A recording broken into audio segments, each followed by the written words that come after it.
What's up everyone, how are you all? Today we are back with another blazing Naruto movie. What if Naruto learns advantages of shadow clones? If you enjoy, then please like, share and do comments. And also check the description box for original creato of this beautiful creation. Iruka looked around him in total astonishment at the sea of blonde hair and orange jumpsuits that suddenly were filling his vision that previously saw only a traitor and former friend and colleague getting ready to end his life. He couldn't believe it. His knucklehead prank king of a student had truly learned the shadow clone jutsu in one evening to a level the Chunin had never seen before. He had witnessed the famous Kakashi and other Jonins in his lifetime spawn a clone or three before, but never the numbers he was seeing in front of himself at this very moment, and it made him smile to see his worst student finally succeed in something ninja-related. That smile quickly turned into a cough as he was reminded of the injury his former friend had caused him, that led him to be practically lying in the dirt outside of Konoha in the middle of the night as a 12-year-old fought against his former sensei-turned-traitor, Mizuki. The cough rocked his body enough that he gasped out in pain, and tried to concentrate on his young student as he watched a veritable dogpile of orange and blonde deliver an epic beat down to the Chunin traitor. When his student had left the defeated and unconscious Mizuki to return to one of the few precious people he had in this village, the older Chunin was still in awe at the skill of Naruto Uzumaki, the #1 most unpredictable ninja, that he said something that would change the elemental nations for years to come. "Naruto, I'm so proud of you. The Shadow Clone Jutsu. That is one of the original jutsu of the Nidaime Hokage." Iruka gasped between twinges of pain. "It was originally created for espionage. Make sure you don't dismiss them altogether. The memory feedback is supposed to be very difficult with more than one clone." Memory feedback. And just like that, the elemental nations changed as a young genin just starting out is given a gift that will rapidly accelerate his growth to unprecedented levels due to a series of unique circumstances, bloodlines and heritage, techniques and knowledge. Naruto's face twitches as he dismisses the 100+ shadow clones of himself one after the other, with each one causing his original body to wince as he is continually inundated with memories of the exact same event happening from hundreds of different perspectives, and each one carries with it just a little bit of knowledge and experience. That knowledge and experience are felt 100 times over by Naruto after 10 minutes of methodically dismissing his shadow clones and assimilating the short battle from several perspectives. "Wow, what a rush!" exclaimed Naruto after the last of the clones poofed out of existence and he once again saw himself jump on the pile and this time bite Mizuki in the left hand as they attacked and beat him down. "You'll have to tell me about that jutsu sometime. It's one I always wanted to learn," replied Iruka-sensei fondly as he watched his young student beam in praise of anyone needing to learn something from him, but then quickly remembering where they were. "Iruka-sensei, we need to get you to the hospital," yelled Naruto once he realized his teacher was still bleeding with Mizuki's windmill shuriken still embedded in his back. "Can you walk, sensei?" "Not easily," gasps out Iruka, "but you could have some clones carry me," was as far as he got before another poof of smoke and a dozen new clones were spreading out to help lift their teacher. "Why don't I escort you first to the Hokage?" spoke a silent new arrival with the white Anbu mask of a cat, as 3 Anbu appeared around them, taking in the scene of the battle quickly, and paying extra attention to the large scroll strapped around every copy of Naruto's shoulder. "Hee. Yeah. Gigi's gonna want his scroll back," answered Naruto sheepishly, just remembering where he last left the 3rd Hokage and wondering about how much trouble he is going to be in. "Wait," called out Iruka, who turned to Naruto and told him to first close his eyes. After listening to his teacher, Naruto felt his goggles being removed from his forehead and a cloth being wrapped in its place. "Okay Naruto, you can open your eyes now." When he did, he instantly reached up and found a Konoha Hite 8 where his goggles used to be and a smiling Iruka without his own forehead protector looking at him in pride. "You did it Naruto. You are now officially a genin of Konohagakure. I'm proud of you." "Thanks Iruka-sensei," answered a misty-eyed Naruto that instantly hugged his sensei despite his injuries, as he was overwhelmed with emotion before the cat-masked Anbu cleared their throat and closed ranks around the pair before using a shunshin along with Bear to instantly travel to the Hokage's office with Iruka and Naruto in tow while the last member of the Anbu team gathered up Mizuki's unconscious body and took it to T&I, leaving 10 Naruto clones standing around a now empty clearing before they each realized they had nothing to do now, and all but one dispelled themselves one at a time, still remembering Iruka's warning about the memory feedback. The remaining shadow clone decided to pick up all the few shurikens he and Iruka used as well as the larger windmill shurikens of Mizuki before deciding to bring them back to his apartment so he could add them to his small and now growing collection of ninja gear. On his way, he passed a pair of training fields that seemingly glittered in the moonlight due to the scattered weapons abandoned throughout the fields. Quickly adding these to his growing pile of weapons, Naruto's clone soon made it back to his apartment, and dispelled himself after putting the weapons with his others, an action that had the real Naruto realize the unlimited potential of being in multiple places or doing a multitude of things at once. The real Naruto had just been dropped off at the Hokage's office by the Anbu cat, while Iruka was also brought for a quick questioning and corroborating of Naruto's story, before being taken to the hospital to give the old Cage and his young ninja time alone. The man known as the Professor for his large knowledge of shinobi life and all elements of it, was quite pleased with the events of the night as it resolved several problems he was having in regard to Naruto, that no longer caused him any worry. With Naruto now in the shinobi corps, he was only answerable to the Hokage, and no longer under any authority from the village council who had been making his life miserable since they found out about the burden he carried. It also pointed out the problem with lessening results coming out of the academy, and discovering a traitor who was seemingly sabotaging his academy students, giving him the right for a complete audit and eventual overhaul of the academy curriculum. It also hopefully spoke of the bias that Naruto had struggled against, and hopefully with that out of the way, and him now on the path to being a ninja, he would excel instead of struggle as he has in the past.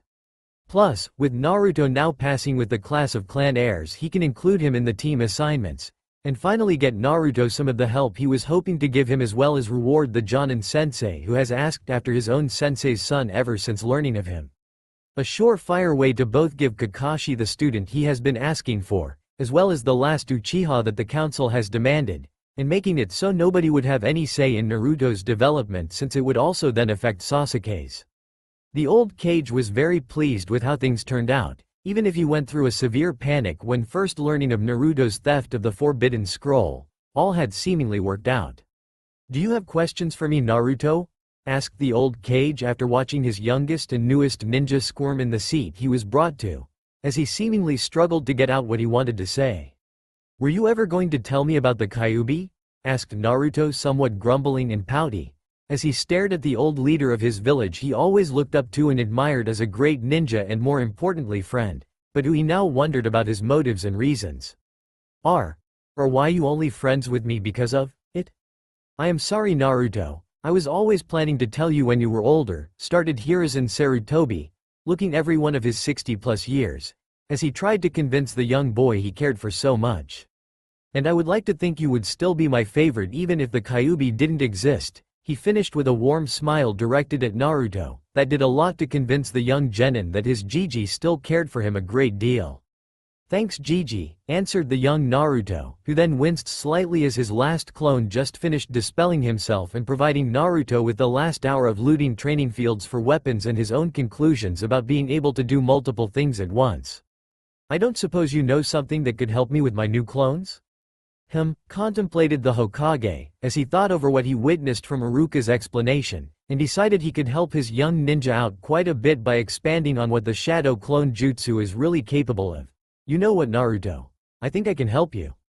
Over the next 20 minutes the old Cage was back in his favorite teaching mode, explaining to Naruto the intricacies, variations, and options in regards to the Shadow Clone with its memory feedback and more importantly as a training aid for someone of Naruto's constitution. That discussion led to areas where the Hokage thought Naruto should focus on, namely the basics of speed, strength, taijutsu, and chakra control to begin with. He also recommended that Naruto read up on all the things he didn't understand now that he could enter the shinobi library, and his education was no longer being hindered. After that he just reminded the young troublemaker that team assignments were in 2 days on Monday at 8 AM at the academy, and that he had until then to get ready and prepare for the type of ninja he wanted to be. That discussion was surprising to Naruto when he slowly began the walk home to his apartment just as dawn approached, and thought over all the things he needed to do and accomplish before he would be taken seriously as a ninja, and decided that he should start thinking things through more and have a plan in place that he could try to follow to improve. His first real obstacle no longer mattered, as he was no longer a civilian where he was continually denied entry to civilian stores or the civilian library, and could now enter the shinobi library on his own. Deciding that he had nothing better to do at the moment, with so many things still floating around in his head, he changed course and headed to the shinobi library where genins were allowed to browse the Leaf's collection of jutsu scrolls, taijutsu styles, and ninja history books. After nodding to the scowling Chunin who glared at him and his Hite-8, he emerged inside the first floor of the shinobi library dedicated to genin level shinobi or higher with no real idea on where to begin. Walking into a quiet corner, he decides to simply make a bunch of clones and start grabbing things off the shelves to see what's available. And a large explosion of smoke later and there are easily 50 cones looking around the shelves before quickly grabbing the nearest books and scrolls and starting the long process of going through it all. Naruto, not being used to reading much, quickly grew bored after grabbing a book on the Warring Clans era and banged his head against the table. This action was mirrored by almost half of the 50 cones he created, who like him were unaccustomed to reading much and growing frustrated at the slow process but were not made of as strong of stuff as the original, causing almost 24 clones to dispel themselves with the hit to the table at almost the exact same time. The puffs of smoke were then accompanied by the groan of pain from the original Naruto, who was quickly being inundated with almost 24 memories in an instant of all the different books he started. Surprisingly, it only took a few seconds for all those memories to resolve themselves and get fit into the brain and understanding of Naruto to where he almost instantly felt just a tiny bit smarter and more capable of prolonged reading. Deciding to again spawn several dozen more clones, Naruto had most of them pick up where their previous clones started and abandoned their books when knocking themselves out, while the others went looking for more things to read up on. After another half an hour of this, several of the clones near one section of the library started cheering and getting much louder, prompting the original to investigate the noise. It turned out that the group found several of the E and D ranked ninjutsus available to genins, including more detailed accounts into the Academy 3. Reading up on the basic clone, henge, and replacement techniques, Naruto was able to learn a bit more about all three ninjutsus to where he was at least comfortable with the two he was already capable of but not yet a master at. One of the books actually mentioned how to truly master these techniques and make them more formidable, and he learned that his henge was done wrong forever, and nobody noticed or mentioned that the henge is supposed to be only an illusion and not a physical transformation. Regardless, the henge and replacement jutsu were both added to the growing list of things Naruto wanted to spend more time and energy training up on. He also found a E-rank echolocation jutsu for developing skills to be a sensor, a sensory enhancement jutsu that supposedly doubled the sensitivity of your senses, eyes, ears, nose, etc., and an entire series of camping and survival jutsus that allowed you to start a fire, find water, clean or filter water, and dig or move the ground to store food and clean up campsites. By this time, it was nearing the regular morning time and Naruto had been awake for over 24 hours and was starting to tire mentally, but not yet physically, as he was still somewhat hyped up about all of his discoveries, and all the new jutsu he wanted to try. So, he went outside for a quick snack and then spawned another 100 clones and gave them instructions to head to an abandoned training ground and split into groups and practice the new jutsus and review the ones he already had until he was more comfortable with them, while he continued to read up on strength and speed training options with the remaining 50 or so clones that were still going through books and scrolls for more useful information. Within 20 minutes of sending out the group of clones to practice, Naruto started getting steady memories back from them after everyone was dispelled, usually trying to do one of the new jutsus he just learned. He quickly realized that after every clone dispelled, and their memories were incorporated, he and his clones instantly became just that little bit better, with more experience and understanding after every attempt. With that in mind, he decided to start refreshing his clones and began dispelling all those with him, and after several moments of assimilating 50 times worth of information learned over 2 hours, he felt increasingly better. He then respawned another 100 clones with all the knowledge he had learned so far, and sent them to reinforce the first group sent to the training field to keep practicing all the new jutsu, while he made another 100 to continue his reading and studying. It was almost 2 hours later when Naruto spawned another 100 clones and sent them to the training field to keep practicing, and in that time he had made several very important discoveries both in the library and on the training field. In the library, he finally came across a scroll on supplemental chakra control exercises beyond the leaf-sticking one they all had to learn their second year at the academy, and that he struggled mightily with forever. After reading about the exercises and hints and problems others encountered, Naruto finally realized his basic clone problem too. He simply had too much chakra and nowhere near enough control. Likewise, all of his jutsu were huge chakra sinks as he had no control to regulate chakra flow, and usually just overloaded them with chakra until they worked in some fashion. This worked for everything except the bunshin, which was unusable to someone with too much chakra and not enough control, and subsequently turned his illusion henge into a solid transformation as the chakra cost was 10 times what anybody else ever put into the henge jutsu. Reading up on chakra control and the various exercises as well as the benefits and drawbacks had Naruto cursing the academy instructors for sabotaging him with unhelpful hints about putting more chakra into things, probably to try and get him to burn out his chakra coils. A very damaging and potentially deadly affliction that affects a few people every generation. Now knowing how important chakra control is to his health, and his ability to throw ninjutsu around like candy due to his large chakra capacity, Naruto realized why his Jiji told him to work on the basics, as this alone will prove the most beneficial to Naruto's continued development. With those thoughts in mind, he dismisses all of his reading clones and respawns them with new instructions to start practicing chakra control as he finally decides to call it a day and head back to his apartment for some mental rest. His head was definitely feeling very full, more so than at any point in his past, and he knows it's because of how much information he has just learned about so many things related to him, his history, his burden, his chakra, his ninja career, and his new jutsu. As he makes his way home, he also realized that he is in fact very weary and physically exhausted too, as he feels the combined effects of hundreds of hours of training, reading, and learning starting to take its toll. With these thoughts in mind, he gets to his apartment and spawns a pair of clones to clean the absolute mess he made while he passes out in his bed before his head even touches the pillow. Remedial training. 10 glorious hours of sleep later, and Naruto is woken up to a brick being thrown through his living room window that causes him to immediately bolt upright in bed as his mind quickly tries to catch up and remember where he is. Recognizing his bedroom, and the now somewhat familiar sight of a broken window after some idiot throws something, he instantly is more awake and instinctively pops off 10 clones.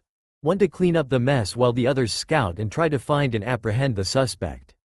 As he slept through the whole day, and it was now dark again as evening approached, Naruto lost the vandal he was pursuing in the little light, and the slow and groggy start were also contributing factors. Thankfully, the mess was easily cleaned, and after waking further, he decided to continue from where he left off yesterday, and spammed 200 clones and sent half of them to the training field to continue with his practice and the other half back to the library to continue studying. Meanwhile, the original Naruto got dressed and headed to Ichiraku Ramen for some much-needed food of the gods, and some all-you-can-eat celebratory dinner. His mood had never been better. He had finally achieved his dream of becoming a shinobi, and was now on his way to getting stronger one clone at a time, and currently heading to his favorite ramen stand. Life was great. Uchiha-sama, are you sure you don't want more kunai? Free for our favorite new genin, came the loud and sleazy voice of Hamaru Buki, the leading weaponsmith in Konoha for several years, and also a royal ass-kisser and member of the civilian council that favored the last loyal Uchiha something fierce. Naruto just scowled as he watched the sleazy weapon merchant try to give away more stock to his hated rival for nothing other than his family name, and it really pissed the young blonde off. He had been thrown out of Buki's store more times than he could count, and he still didn't have all the gear he knew he needed for the start of his ninja career, and wondered how he could go about getting his own ninja supplies filled. Too bad he wasn't an Uchiha. Wait, he had something that could make him pass for an Uchiha, and it would only cost him a little chakra to get the henge applied, and he could be using Sasuke's face to get all of his needed gear at below average prices, as most in the village bent over backwards if it meant helping the last Uchiha. Deciding that he couldn't show up right after the real Sasuke left, he instead started making a mental list of all the supplies and gear that he needed to shop for before being assigned to Junin Sensei and team. With a henge of the Teme, he could probably get everything he needed for half the cost and couldn't wait to pull one over on the stupid prejudiced shopkeepers. But first he needed to eat, and so, he planned to get his shopping done after he had his fill of miso ramen. Oi, Oji-san. "Miso ramen and keep 'em coming," called out Naruto in a loud voice as he pulled aside the curtain into his favorite ramen stand and made his way happily to the counter. Naruto calls out Ayame happily as her favorite customer and honorary little brother comes and sits in his spot.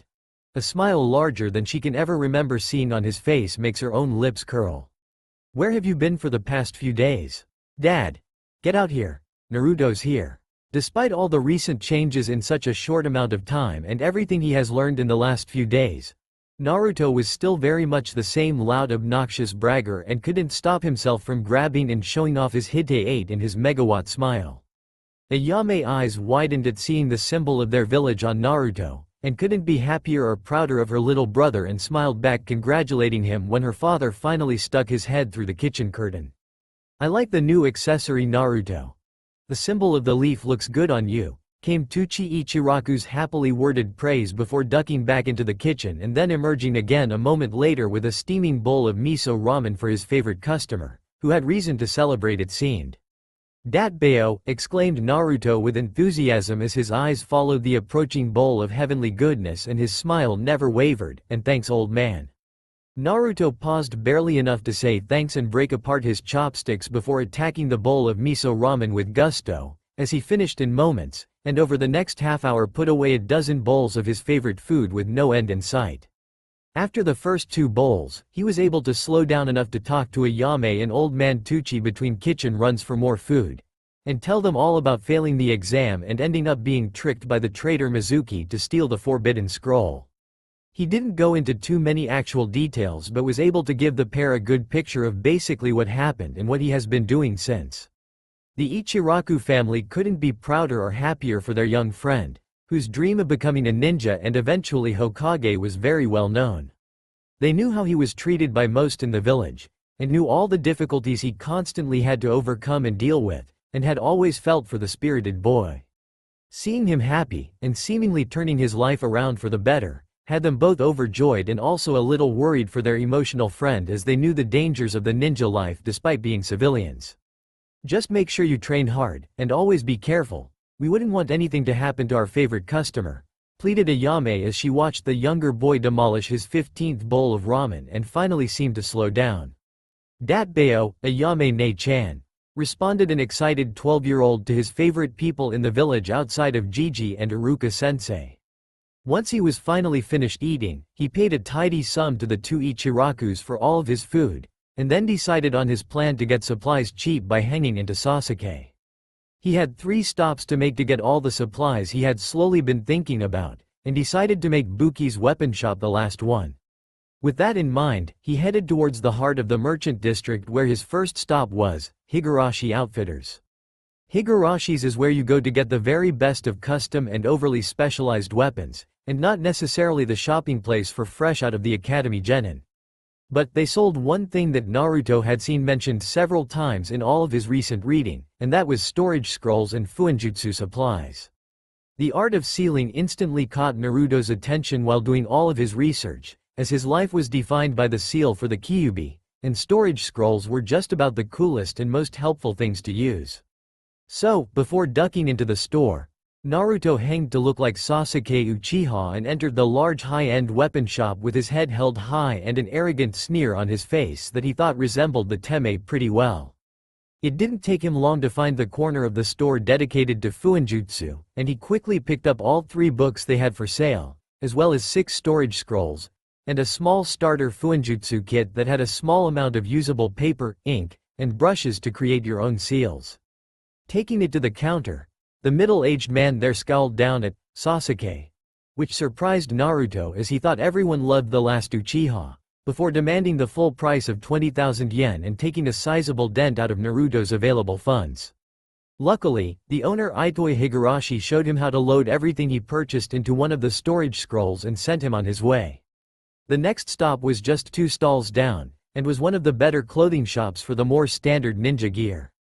There, a younger female clerk instantly recognized Sasuke, and was all over him the entire time he was in the store, trying to help in any way she could.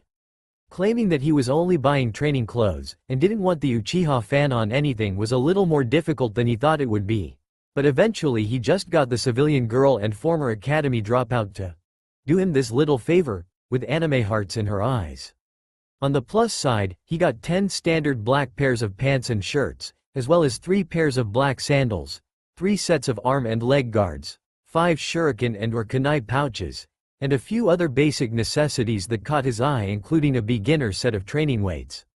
Due to his stalker, helper, he was also able to get the entire purchase for half off the would-be 20,000 plus yen price tag, and leaving him with still plenty of money to fill up his new weapon pouches. As he planned, the last stop was to Buki's weapons, and he was instantly greeted by the sleazy Himaro Buki, who was quick to tell him he knew Sasuke would be back for more supplies. He instantly started pulling senbon, kunai, and shuriken by the bucket loads and began piling it all up at the counter. Within 20 minutes, there were more weapons on his counter than Naruto had ever seen in one place before, but he was more than happy to seal them all in a storage scroll and take up Himaro on his generous recommendation to have them for free, or a later returned favor that had Naruto laughing his ass off on the inside. Take that, Teme. After that, it was a return to his apartment as stores were now closing and all the civilians were starting to turn in for the night as was their usual. Naruto, however, was just getting started, and after a quick trip to drop off his new things and put on his new weights and training outfit, he hurried to a nearby training ground he sometimes frequented and put his new training plan in motion. He wanted to know how many clones he could spawn if he really tried, and just decided to do what he usually did and throw a bunch more chakra into the jutsu and hope for the best. Naruto surprised even himself when well over 500 shadow clones appeared all throughout the clearing, and did a little happy dance as he realized he could really step up his training even more now. Knowing how much it had already helped him, he sent the first 100 clones to the shinobi library to continue reading everything they could, and after his henge success with shopping, he also decided to send 100 hanged clones to the civilian library as well. The next 100 were sent to work on chakra control, then 100 went to work on his ninjutsu, while the last full 100 went to work on taijutsu, leaving the original with about 60 remaining clones. Knowing from the Hokage's little lesson on the shadow clone's capabilities, he knew that all physical training had to be done by his original body, but also wanted to test himself fighting against his clones. So he decided to just have them attack him in waves, starting small as he still didn't really have a very well-defined taijutsu style, even if it had quickly started to improve over the last day. Because they could only really take one good hit, Naruto quickly worked his way through the 60 clones for a pretty good warm-up and was pleased with his quickly growing skill in his basic taijutsu. Naruto spent the next 2 hours running himself into the ground physically, through actual running as well as several other calisthenics exercises he vaguely remembered from the academy. Shortly after he began, he spawned and popped a clone with instructions to research other exercises and was able to incorporate them into his workout, as memories of his researching clones would occasionally pop into his head at random moments throughout his activity. At the end of 2+ hours, as the hour approached midnight, Naruto felt that his chakra had recovered enough to try another mass clone creation, and this time was able to spawn over 650 of the doppelgangers. Knowing that his library clones only needed a few replacements, he sent 24 to each library with focusing instructions for the civilian side to start on learning about the body, and ways to improve it without chakra. He then sent half of the remaining 600 clones to the group working on taijutsu, as they had suffered the most losses due to their activity, and then split the remaining 300 in half and sent each group to one of the 2 remaining groups, chakra control and ninjutsu. These last 2 groups had not lost too many people, as they only expired when they screwed up a jutsu, exhausted their chakra supply, or got too close to a neighboring clone. With all of his clones now occupied again on improving his basics in the areas he had them working on, he stopped by the small stream in the training ground and got a long drink before once again starting up his physical exercises. He ended up doing the exact same thing another 2+ hours later at 2 a.m. and spawned as many clones as he could with his recovered chakra, adding them as reinforcements to all his others still out there before getting a long drink and small snack of 3 ration bars and starting up the physical exercises once again. When 4 a.m. came around, Naruto again had recovered enough chakra to easily spawn another 600 clones to add to his training troops, even if he knew that he was running out of room in the current 2 training grounds his clones were already occupying. Taking a longer break this time to get a drink and snack, Naruto started processing the hundreds of memories and experiences he had gained over the last several hours and couldn't be happier with his overall progress in all fields. The Shinobi Library team reported to being over halfway through the Genin section, and had even managed to slip 3 hanged clones into the Chunin section while the Chunin librarians changed shifts. The civilian library team was still in its beginning stages, but he was pleased with what progress they had made, and he learned they almost completed the fitness section and were moving on to beginning medical texts to learn more about the body. The chakra control team had finally mastered the leaf sticking exercise to an insane degree, keeping 20 leaves on different parts of the body and being able to move them around without dropping them, and had since moved on to the tree climbing exercise, which was going very well. They had almost reached the top of the trees they were practicing on, and were then going to work on their endurance and ability to multitask while stuck to the tree.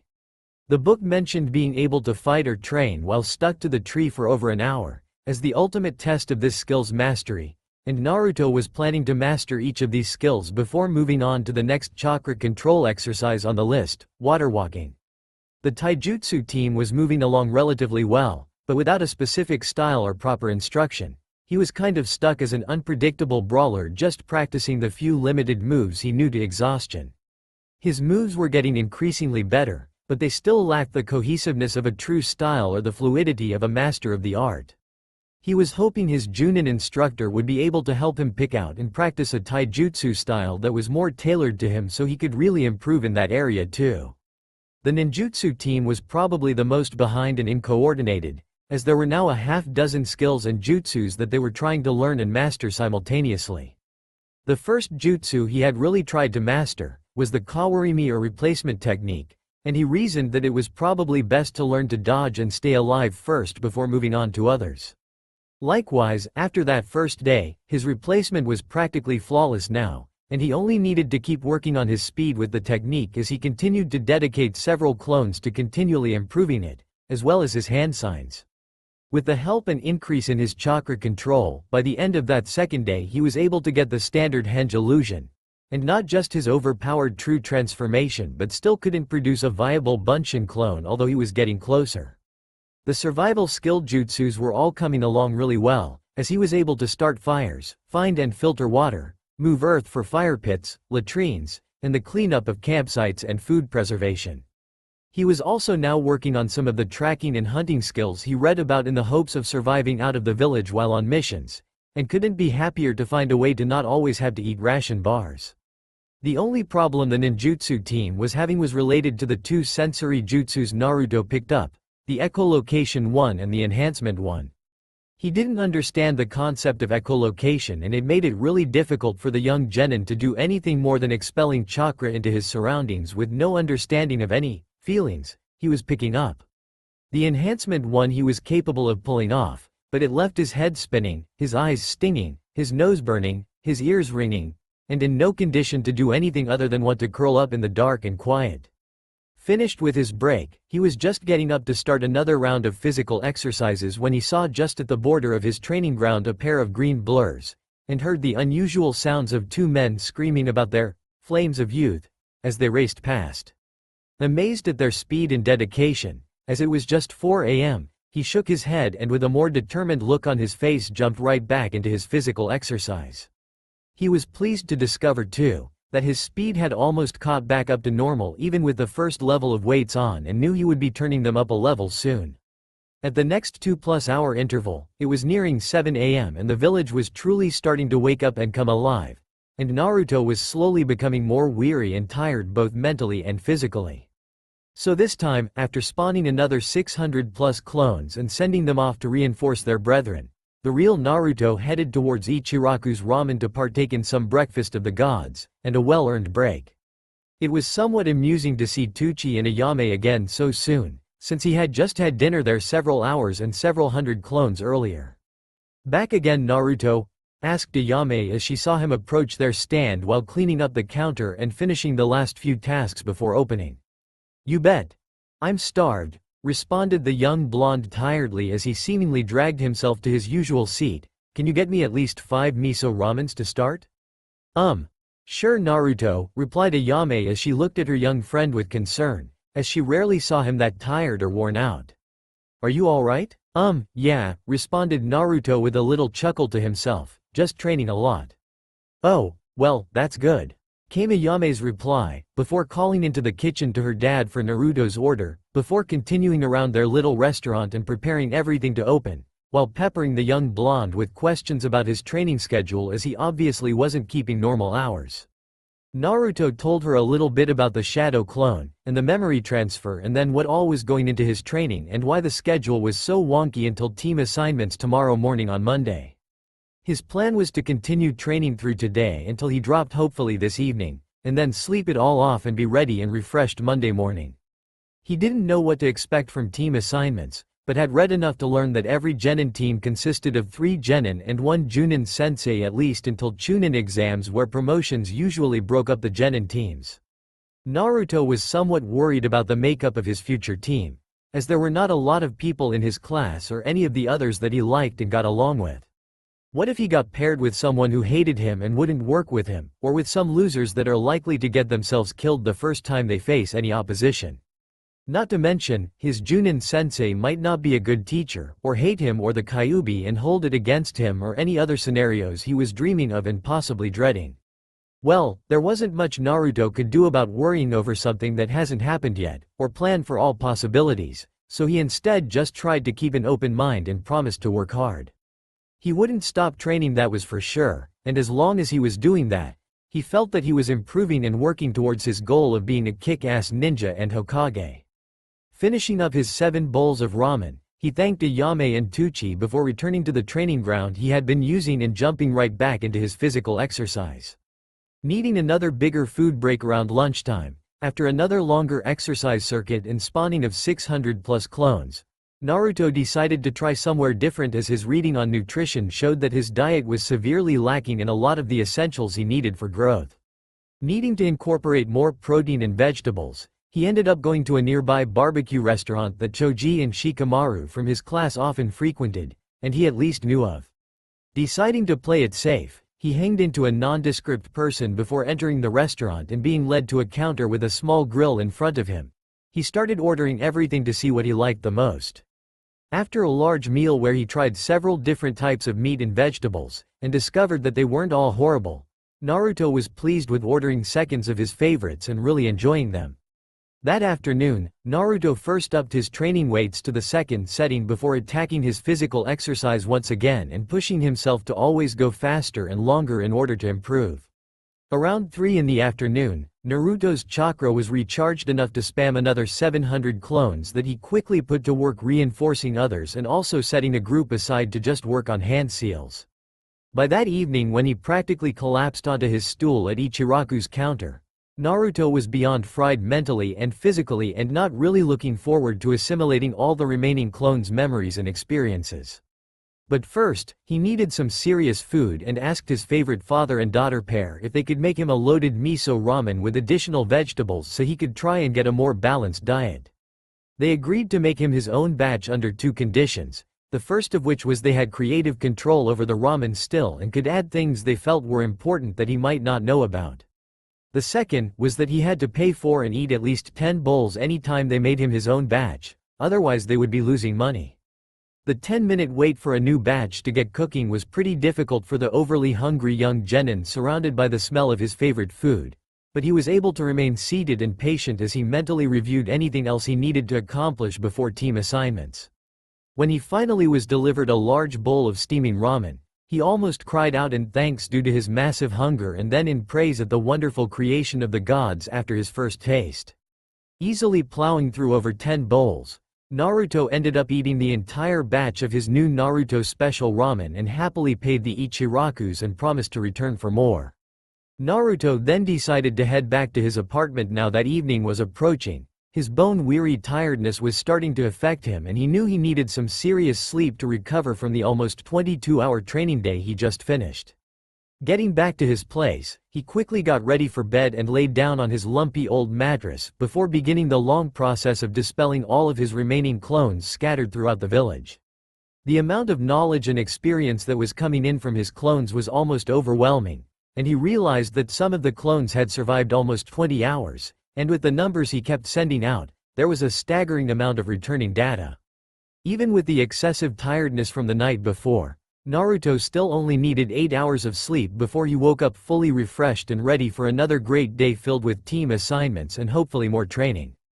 As it was still only 6 in the morning, Naruto quickly put on a training outfit and made just a dozen shadow clones to clean up his apartment, make repairs to the broken window, go grocery shopping and prepare breakfast while he went for a morning workout. Keeping his training weights at the second stage for now, he pushed through a reduced physical workout until just after 7 a.m. When he returned to his apartment for breakfast, and to gather his things and head to the academy by 8 for team assignments, excited about what this first chapter of his ninja career would entail. Naruto's special ramen, more protein and vegetables than usual, but much better for a growing boy and ninja. Team assignments. Naruto arrived at the academy with 10 minutes until 8, and quickly made his way to his old classroom to learn about his new team assignment and Junin-sensei, and he could barely wait to get started.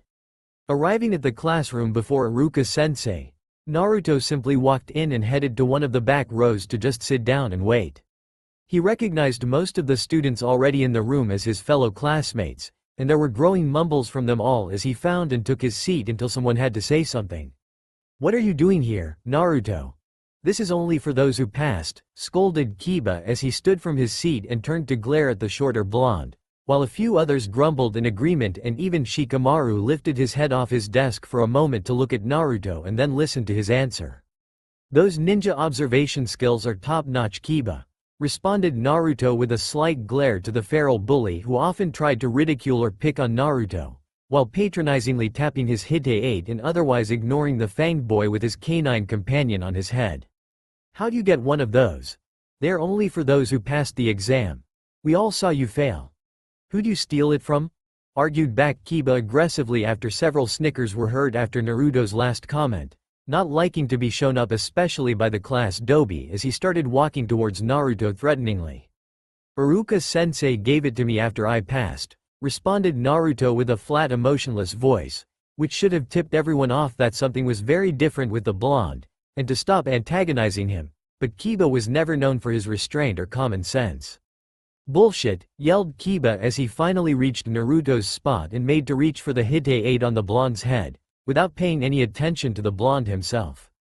What happened next had every witness in the classroom stop immediately what they were doing and watch wide-eyed as Naruto moved without warning or seemingly even seeing the movement.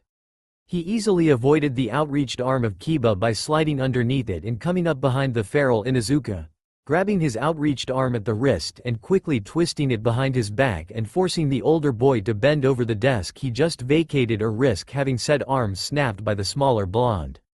Naruto simply held the arm in that precarious position that any more movement would surely see it shatter before practically growling to the usually arrogant young Inuzuka.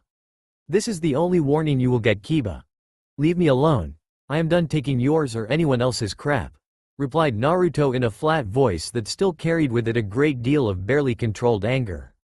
It was of course to this scene that the final two members of the class showed up with their former teacher and sensei right behind them and causing the two immature girls to stop their ridiculous fight over sitting near Sasuke to stare at the strange scene. Naruto saw the new arrivals and simply decided to cut his losses and released Kiba's arm right after giving it a small twinge so the boy knew how close he came to breaking it. The added shove of the feral boy back towards his own seat, and Naruto sitting back down without a word had most of the class staring with open-mouthed shock at the blonde, who they were just now realizing wasn't wearing his usual bright, kill me, orange jumpsuit or screaming at the top of his lungs about becoming Hokage. "Stop trying to be cool like Sasuke, Naruto baka," yelled Sakura Haruno after she regained her equilibrium from the unusual scene, and glared at said blonde before turning to the object of her affection and seemingly swooning before parking herself at the desk right next to the last Uchiha. The other girl, however, a fellow blonde named Ino Yamanaka, just continued to stare at Naruto as though she was seeing him for the first time, and something about him triggered a memory that she tried to hold onto but couldn't. Ignoring it as unimportant for now, she instead found a seat on Sasuke's other side and proceeded to stare lovingly at the emo Avenger and forgetting all about her fellow blonde classmate. The final arrival was also watching the scenes with Naruto very carefully, as he couldn't remember a time that his hyperactive knucklehead student had ever shown such skill or composure around others and hoped it was a permanent change. "Settle down everyone," started Iruka as he stood at the front of the class with the team assignments written on a piece of paper in front of him. "I am going to read out the team assignments in 1 second, and afterwards you are going to be able to join your new teammates and wait to get picked up by your new Junin-sensei." "Iruka-sensei. Why is Naruto here? He can't even make clones. Didn't he fail the exam?" came the question from a sneering Kiba, as he glared at Naruto, probably in retaliation for showing him up earlier. "He did more than simply pass the exam, he protected the village, captured a traitor, and saved my life," continued a proud Iruka to a now speechless class, giving a small bow to a stunned Naruto before pulling out his list and reading out the names. Team 1 is. Naruto only somewhat paid attention to all the team assignments, as he was shocked by Iruka's honest and blunt admission and bow of thanks. He was then just listening for his own name to be called, and still somewhat embarrassed by the looks others were now occasionally sending him. Glancing around the room, he was reminded of some of his reading on the history and clans of Konoha and how unusual it was that his academy graduating class had so many heirs to those clans, and wondered if it would be important in the future. Team 7 is Sasuke Uchiha, Sakura Haruno, and Naruto Uzumaki. "Your Junin-sensei is Kakashi Hitaki," continued Iruka without pausing, despite the high-pitched squeal of Sakura when she realized she was on her true love's team. Her scream drowned out the many groans from the other fangirls who now missed out on being with the last Uchiha. And Naruto slamming his head down into his desk, knowing this team would be really difficult with the anti-social and arrogant Sasuke, and the useless fangirl Sakura, whose only thing they had in common was their mutual dislike of their final teammate. Iruka continued on with Team 8 that had Kiba Inuzuka, Shino Aburame and Hinata Hyuga, under Junin Kurenai Yuhi, and Team 10 with Choji Akamichi, Shikamaru Nara, and Ino Yamanaka under the Hokage's son, Asuma Sarutobi. The rest of the teams were filled with generic graduates who at times showed maybe a skill or two in certain areas, but were never going to be great all-around ninjas without some serious training and help. It made Naruto wonder if the teams were actually put together with the thought of keeping the stronger teams and clan children together, or if they were put together for specific purposes like tracking or frontline fighters, or some other factors came into play as well. Naruto decided it probably didn't matter yet, as they were all starting out together at the bottom. It would be up to them to train and get stronger individually and as a team, and become one of those specific types of teams if that was what they were supposed to become. He wondered though, what was the purpose of his team? Both he and Sasuke were frontline fighters while Sakura was anything but, so maybe she was simply supposed to grow into a supporting long-range role of medic nin or genjutsu specialist. Either way, he knew what his job now was. To constantly work to get better and keep pushing himself until he was recognized as the greatest Hokage in the village's history. Just because he decided to tone down his expressing of those desires, didn't mean the desire itself had disappeared in any way. Naruto was going to become the Hokage, he was going to prove to everyone that he is the best, he was going to change people's minds about him, he was going to be a legend, and that started now. He was now a genin, out from under any civilian authority, and free to grow and live his life as he wanted. Ready and able to work hard and train himself into the ground until he earned the respect of his village and the shinobi nation. His inner monologuing however had him miss most of Iruka's pep talk about becoming ninja of the village, and what to expect and how to represent yourself and your village with pride. Naruto did catch the gist of it all, and was pleased when his teacher again affirmed how proud he was of everyone who made it this far. But then, Junin senseis started arriving and pulling their teams out one after another until only the 3 students of the new Team 7 remained behind with an exasperated Iruka. "Well, I am to report to the mission desk at noon, so I can't wait any longer for Kakashi-san to get here," spoke Iruka after waiting over a half an hour after the last team left with still no sign of the tardy sensei. "I'm sorry you 3. Kakashi has a bit of a reputation. You may want to get comfortable," he finished before waving to the final 3 waiting students, ignoring the glaring Naruto for his laughter at their expense. "Come find me later, Naruto. I think I owe you some dinner at Ichiraku's." "Datbeo," cheered Naruto in excitement, his mind instantly going to dream about his beloved ramen while he happily waved goodbye to Iruka, and settled in to wait. Is this guy ever going to show?" exploded Naruto 15 minutes after Iruka left, his patience almost completely out now and just itching to get out there and continue training at least. "Shut up, Naruto baka!" shouted Sakura in her high-pitched wail that physically hurt Naruto's sensitive ears, that still hadn't fully recovered from his experiments with the enhancement jutsu and seemed to be getting even more sensitive as time went on. Grunted Sasuke, though neither Sakura or Naruto understood what he was grunting at, both thinking that the Uchiha was just agreeing with them. "Whatever. I have better things to do than just sit here doing nothing," grumbled Naruto to himself as he got up and threw open the classroom window before going through the already very familiar cross-hand seal and spawning 700 clones on the academy grounds, and one clone sitting in the seat he just vacated.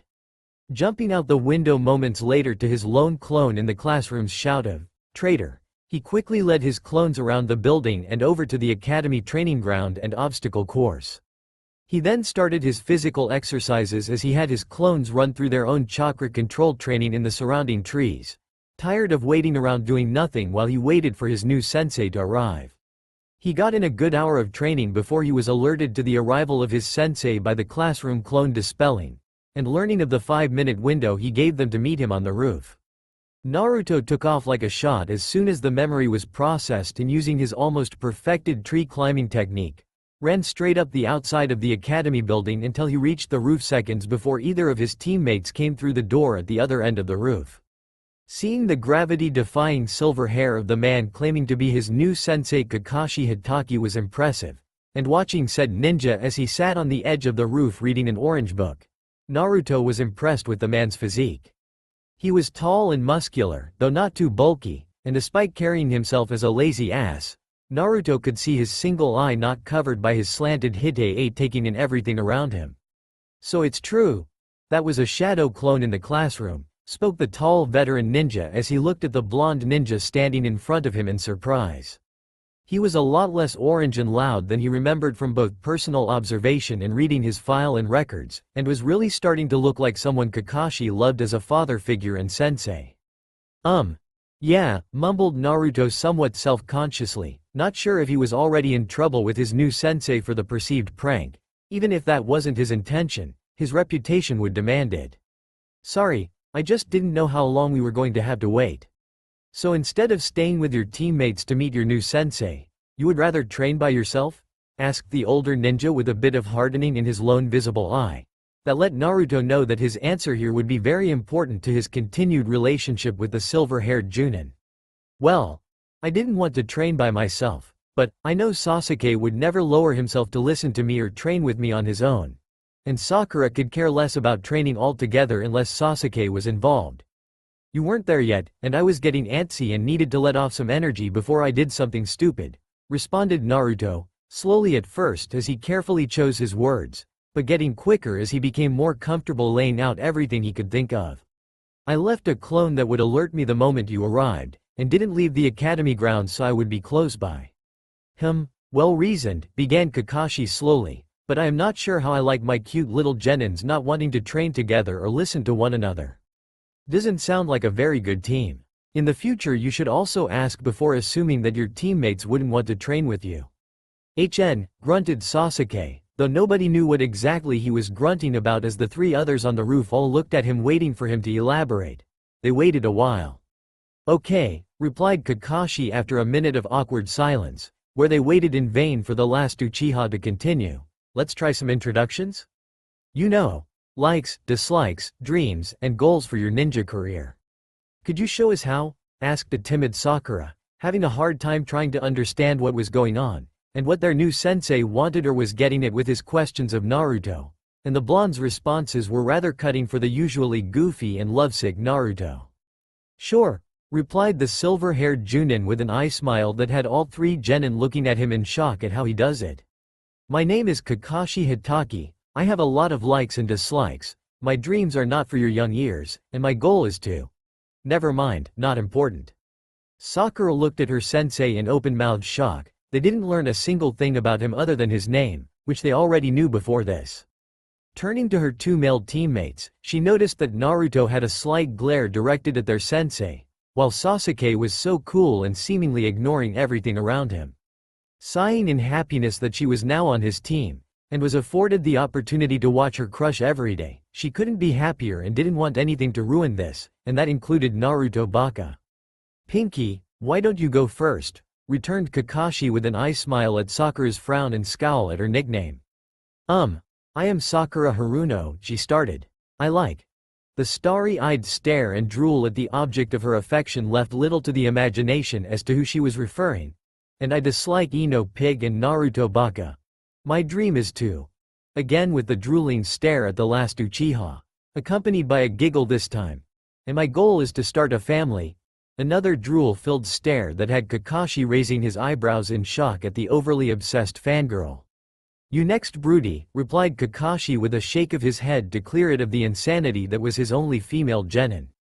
Sasuke Uchiha, grunted out the last Uchiha unpleasantly, probably still suffering from internal convulsions from the fangirling he just witnessed. I have no likes, and I dislike most things. My dream? No, my goal is to kill a certain man and restore my clan, and I won't be held back by others. Kakashi couldn't believe that these two were the top shinobi and kunoichi in the graduating class. They both suffered serious delusions and they were going to get someone killed one day. An overly obsessed fangirl with no strength or skills or even the desire to train and become a ninja, and a brooding nutcase, who is most likely an undiagnosed psychopath with both an inferiority and superiority complex according to his academy records. That neither of them value Naruto is a given after learning what he did, and made the blonde kid's earlier declaration about not training together pretty accurate, and also Sasuke was going to have problems with any teammate or fellow ninja of the Leaf with an attitude like that. Okay Blondie, you're up, continued Kakashi seemingly uninterested, but in fact very curious about the boy he was most looking forward to working with and getting to know as he reminded him so much of four of his most favorite people, Minato, Kushina, Rin and Obito. My name is Naruto Uzumaki, responded the blonde genin more seriously than what anyone expected from the usual loud-mouthed prankster, but still not without some of his original personality shining through. I like training in ramen, especially eat shirakus and dislike the 3 minutes it takes to heat instant ramen, and those who can't tell the difference between the kunai and the storage scroll it's sealed in. My dream and my goal is to be the greatest Hokage in Leaf's history and someday start a family. Kakashi was mildly impressed with Naruto's introduction. He seemed much more mature and prepared for what was to come. Even his proclamation of wanting to become Hokage was said so matter-of-factly that it didn't seem like a childish boast, but the realistic goal he would do everything in his power to make happen. The part about the kunai and storage scroll said a lot about how he viewed his Biju burden, and spoke well of his continued good spirit and attitude towards others despite having every reason to hate the village that scorned him his whole life. He actually found himself looking forward to training and working with Naruto, hoping to see more of his former friends in his new charge's actions and mannerisms, which were a perfect mix of all four of his deceased friends. He had the look of Minato, the mannerisms and verbal tics of Kushina, the burden of Rin and Kushina, and the attitude and openness of Obito. He really was a unique blend of traits and qualities, and Kakashi was actually finding himself excited to bring out the very best in one of his new students, and hoped they could get past their issues and work together. The problem he now faced was really on how to get these three very different young genin to work together, because he already knew that he couldn't fail this team with the last Uchiha on it, and the true legacy of the fourth. The civilian and shinobi councils both were putting pressure on the Hokage to pass Sasuke Uchiha and get him onto the mission rotation as soon as possible. Maybe that is the real reason Naruto was included in Sasuke's team. Both councils would never risk the Uchiha just to continue blocking Uzumaki from advancing as was seemingly the case in the past. Okay, good, replied Kakashi to his young team of genin. Now, tomorrow we will have our first mission, so you better prepare tonight. What kind of mission? Asked Naruto in excitement. Survival exercises, responded the older Junin lazily, with just the four of us. What kind of mission is that? Asked Naruto, thinking they would be doing something awesome. Didn't we do survival exercises at the academy?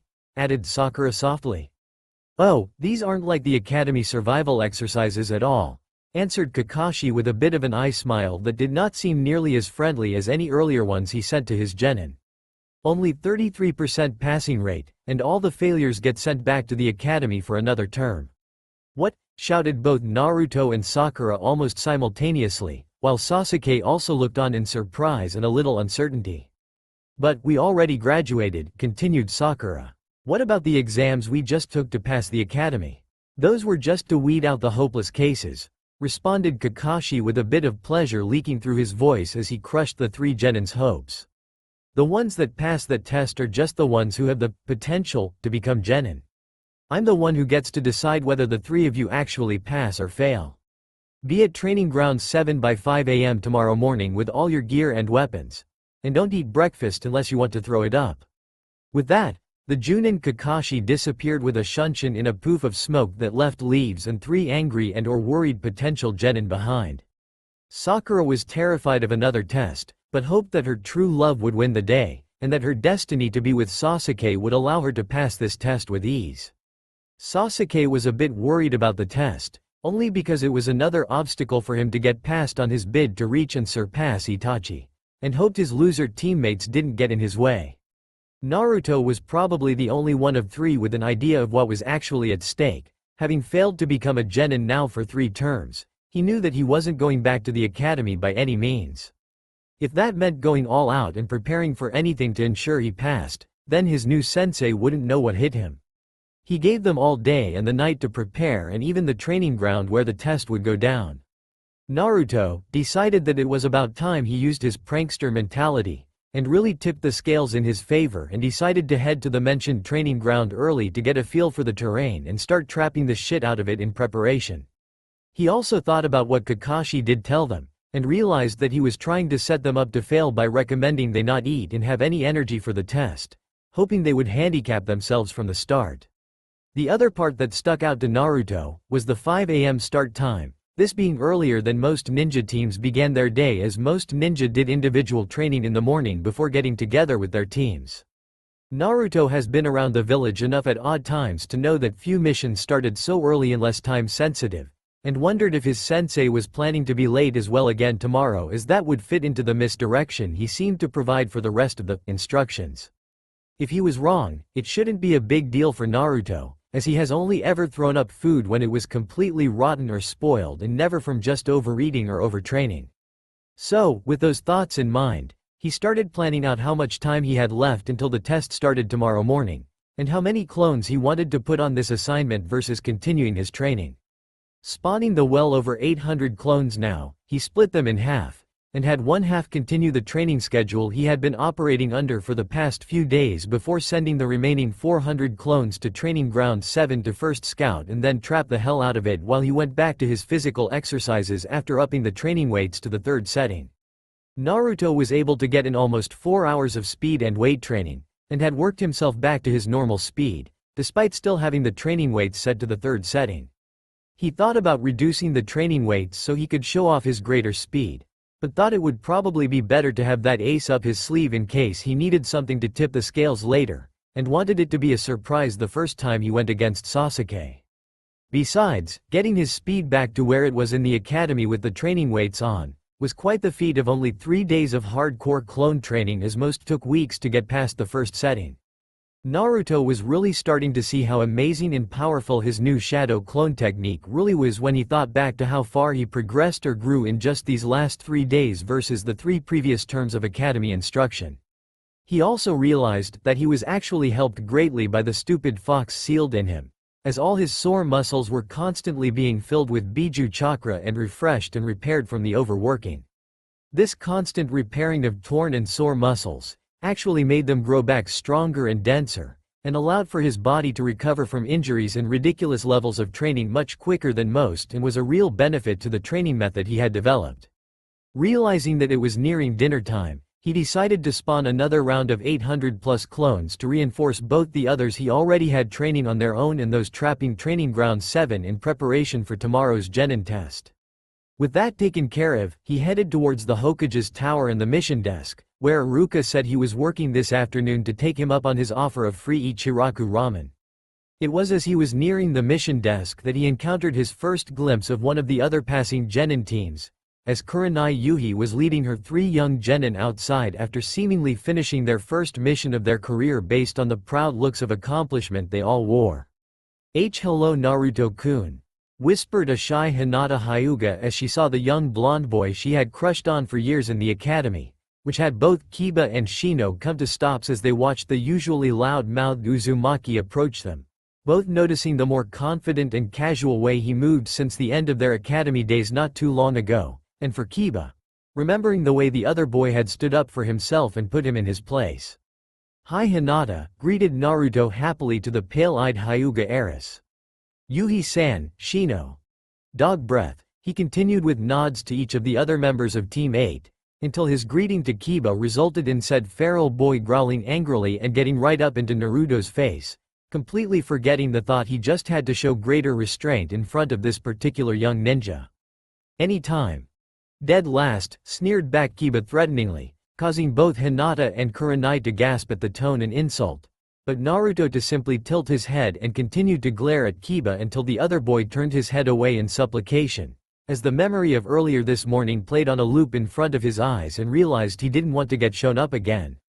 Kurenai was then very quick to pull Kiba away from Naruto, and get in between the two young genin to diffuse any tension still lingering. Shino and Hinata were both watching wide-eyed, as their third teammate tried picking a fight with a fellow classmate who seemed to have significantly changed very recently, as he wasn't the loud-mouthed hothead he was even last week. Instead, Naruto was the calm one dictating the pace and seemingly unconcerned about Kiba completely, showing a level of confidence that neither Shino or Hinata had ever seen from the usually worst student in their class. Deciding that something serious had really changed with Naruto, they both promised to themselves that they would be looking into this change, and hopefully trying to get Kiba to back off, as the Naruto they see now isn't the same doormat he was just a few days ago.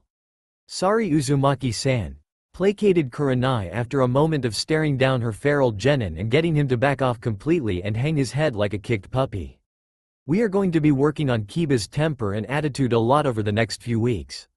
You might also need help removing the Uchiha pole of arrogance up his ass," mumbled Naruto quietly, but not nearly quiet enough to get past Kurenai or Shino's bugs, causing them to both look at Naruto in shock for taunting Kiba some more and also giving a very telling statement about his own arrogant-ass teammate. "Oh well, see you all around. Bye Yuhi-san. Bye Shino. Bye Hinata. Congratulations on passing." With that, Naruto left the somewhat stunned Team 8 behind as he entered the mission office by himself, ignoring the open-mouthed stare of several others who were nearby and witnessed the recent confrontation. Many of them wondered about the many changes to Naruto, as he wasn't overly loud or obnoxious, but still rather argumentative and a little hot-headed. Team 8 was probably analyzing the encounter the most, as it involved one of their own, and his relationship with what most people assumed was a useless waste of space in Naruto, but who in fact had started to show real promise of late. Naruto was oblivious to the stares and whispers that followed him practically everywhere, primarily just out of habit, but even he could tell that a lot of the looks he was receiving over the last few days were starting to change, especially among the ninja population. Where before he always saw raw hatred and/or total disgust in the eyes and faces of both the civilians and shinobi alike, now he was starting to recognize other looks of speculation, or even a few small nods of acknowledgement. He hoped that it signified a change in how the village saw him as a whole, but knew he would have a long way to go until he won the acceptance of the Leaf Village. For now, he was content with his growing skills, newfound maturity and intelligence, and beginning the career he always dreamed of, and would worry about all the other things he couldn't completely control at a later point. He quickly found Iruka-sensei sitting at the same mission desk he often would watch his surrogate grandfather, the Hokage Hiruzen Sarutobi, operate out of during the days when he could get away from the paperwork in his office. Unfortunately, he also noticed that his favorite teacher was in the process of being yelled at by an overweight civilian demanding that somebody complete the D-rank mission he requested of painting his fence. "If the painting is pretty straightforward, and you don't mind me working on it, I bet I can knock it out pretty quickly," interrupted Naruto as he approached the pair, and instantly had the yelling civilian turn towards him with a glare. "You?" questioned the middle-aged man with the small beady brown eyes, as he continued to glare at the young blonde, weighing his hatred of the demon child against his desire to get his fence painted.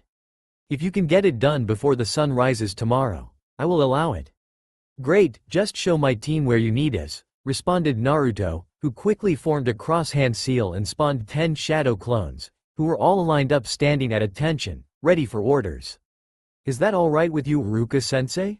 "Sure, Naruto, and thanks," responded his former academy teacher in somewhat stunned shock at seeing the usually hyperactive and obnoxious boy acting so mature and professional, and also really helping them out by taking that mission today. So, with the 10 Naruto clones following the older civilian man back to his house to paint his fence, the real Naruto turned to the still somewhat stunned Iruka and grinned wide, showing off his teeth. He was inordinately pleased with his last-second idea, and that it helped out Iruka was even better, and now he would even be able to get a D-rank mission under his belt. He had always dreamed of elaborate and dangerous missions involving rescuing princesses or saving towns, but he had seen all the genin around the village always seemingly doing chores for the civilian population and knew that was the reality of a new genin. "So, Iruka-sensei, are you ready for some Ichiraku ramen?" replied Naruto with a definite twinkle of anticipation in his sky-blue eyes, as his mouth started to salivate in preparation. "Hee. Sure, Naruto.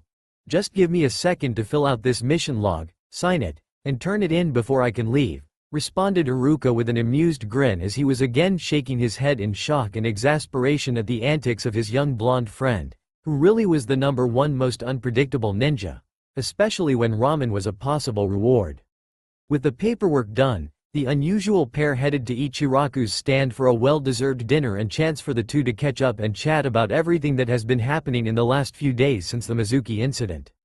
After sitting down and placing their orders, Naruto quickly launched into everything he had been doing since leaving Iruka-sensei to go to the hospital on the night of Mizuki's defection, including the tons of training he had been getting in. Iruka was beyond impressed when listening to everything his young student had been up to, and couldn't believe how much of a game-changer the shadow clone technique would end up being for the young genin. He promised after dinner to give Naruto some help and pointers on the echolocation jutsu, as well as the sensory enhancement one that he couldn't seem to get exactly right. He also promised to review the camping survival suite of jutsu, to make sure Naruto wasn't missing anything regarding that suite of jutsus, and show him a few others he might like to learn and incorporate into his arsenal. Naruto was easily convinced of Iruka-sensei's greatness and couldn't wait to get started learning new jutsu, or perfecting the ones he was struggling with. So after they finished their meals, they headed to the abandoned training ground near his apartment where he had been doing most of his clone training, and Iruka got his first look at a Naruto clone training session. To say he was shocked to see the organization, and just the numbers of Naruto clones running around training was a complete understatement. But, after looking over all the different areas of training clones, he was beyond convinced that Naruto was both ready for his help, but also that his goal of becoming a Hokage was a lot closer than he thought this morning. For the next hour, Iruka went through all the jutsu Naruto was learning to ensure he was doing everything correct, and also to check his work and verify that he really was ready for the next stage in his training. His survival camping skills were rated as top-notch, with him only needing experience now, and his trap skills continued to impress even Junin-level opponents.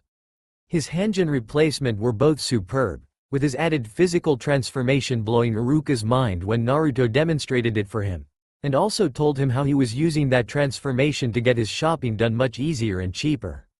His shadow clone was at ridiculous levels, and even his basic Bunshin clone was starting to form almost looking as he was supposed to, a real testament to Naruto's continued training in chakra control.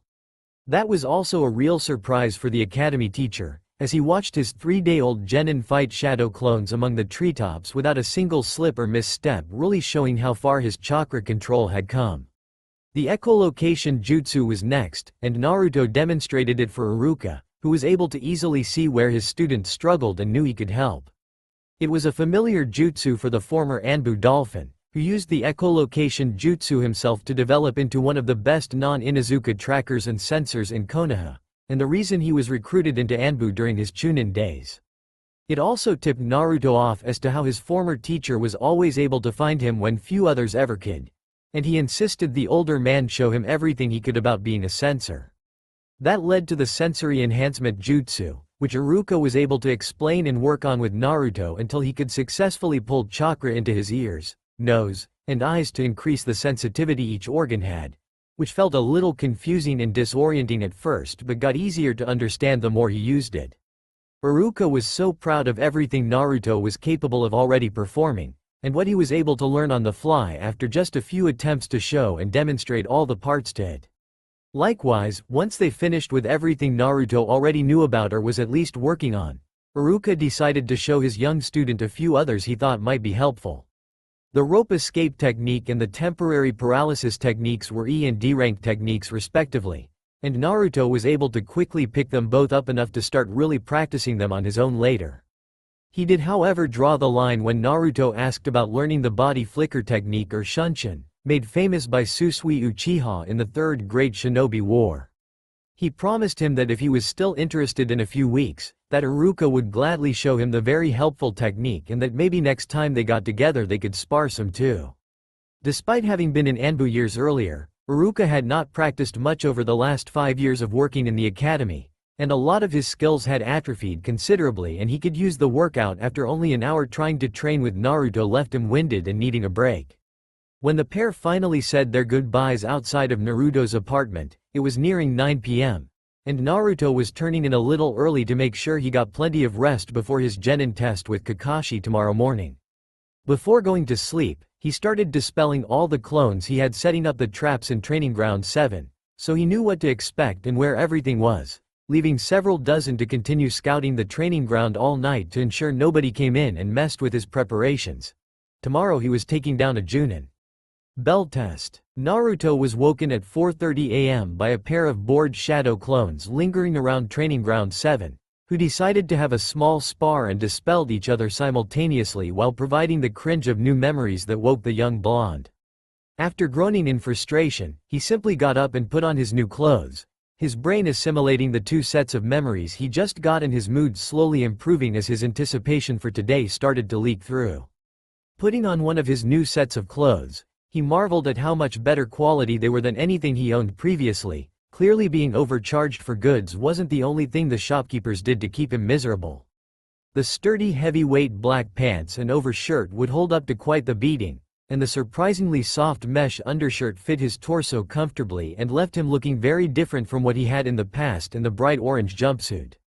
He decided to go with the boot-style shinobi sandals in black, and for his only bit of color, he included two dark orange bandolier straps that he criss-crossed over his chest rather tightly that he used to hold several smaller kunai and shuriken pouches on top of the larger ones he had on each thigh. His hope was to someday incorporate a sword and sheath into the bandolier and/or even a large storage scroll like the Forbidden One to hold all of his stuff. For now though, he spawned a pair of clones to make him a large breakfast and pick up his apartment from yesterday's mess.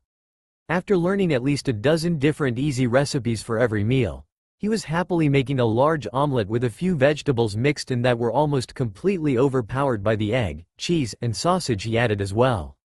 He figured that if he was going to force himself to eat vegetables, that he should at least try to hide them in other foods he really liked so as to at least get some in his diet. He wasn't too worried about Kakashi's warning either, as he didn't expect the seemingly lazy shinobi to be on time, giving him plenty of chance to digest, and a lack of food for him would be very detrimental to his chances of success. Strolling into the training ground at exactly 5 a.m., he was easily able to spot his two waiting teammates by the small bridge that crossed the stream running through Training Ground 7's main clearing.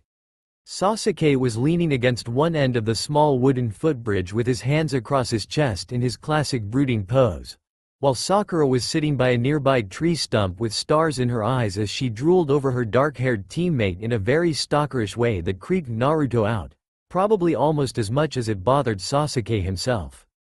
They both glanced up when they heard him approach, and then did double takes as they saw him in his new outfit, looking very different from his academy days with only the tiniest amount of orange, and a dark orange at that. "What are you wearing, Naruto baka?" shouted Sakura once she realized that her usually bright orange teammate looked completely different just from wearing black and more normal ninja attire. And not sure why it bothered her. "Stop trying to be cool like Sasuke-kun. HN. Nice clothes, Dobi," greeted Sasuke with a dismissive sniff to his other male teammate while completely ignoring the female one who had been pestering him for the better part of a half an hour, before going back to his brooding.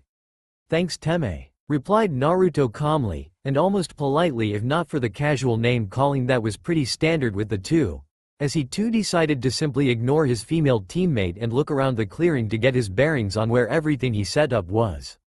I think I am going to go check something out. Be right back. With that, Naruto quickly jumped out of the clearing and into the surrounding trees so he could be out of view of his teammates before spawning 800 plus clones.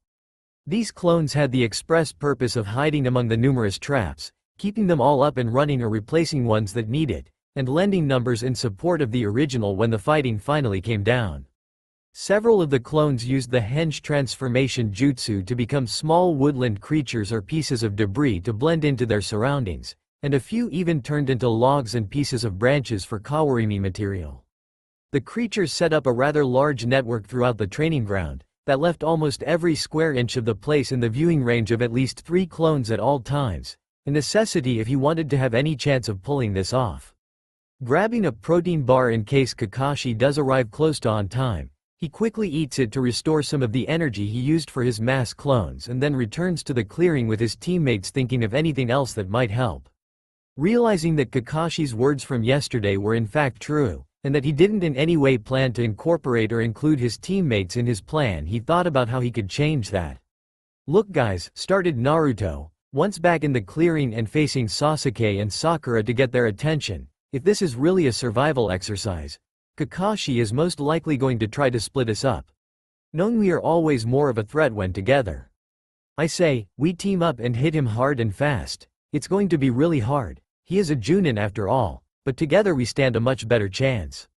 "I don't need help from losers," responded Sasuke harshly, and with a glare directed at first Naruto, and then Sakura, causing the earlier to scowl and the later to break down and cry hysterically. "Real nice Teme," clapped back Naruto as he saw their third teammate shrink into herself and sob like a baby, knowing that she would be even more useless now than she would have been if Sasuke had simply included her. "At least I offered this time," continued Naruto more to himself, before moving closer to Sakura and the tree stump she was sitting on and awkwardly standing nearby. "Don't worry about the Teme, Sakura. He just doesn't know how to play with others. You are a great ninja." Thanks. Naruto, sniffled Sakura slowly as she tried to get herself back under control, completely missing the shocked face of Naruto, who was surprised not to be yelled at by the object of his academy crush, having very few memories of her or anyone else really saying nice things to him and not really knowing how to respond. "Why, you're welcome," he eventually stuttered out, before deciding to simply sit down and wait for their lazy sensei, wondering how long it would be.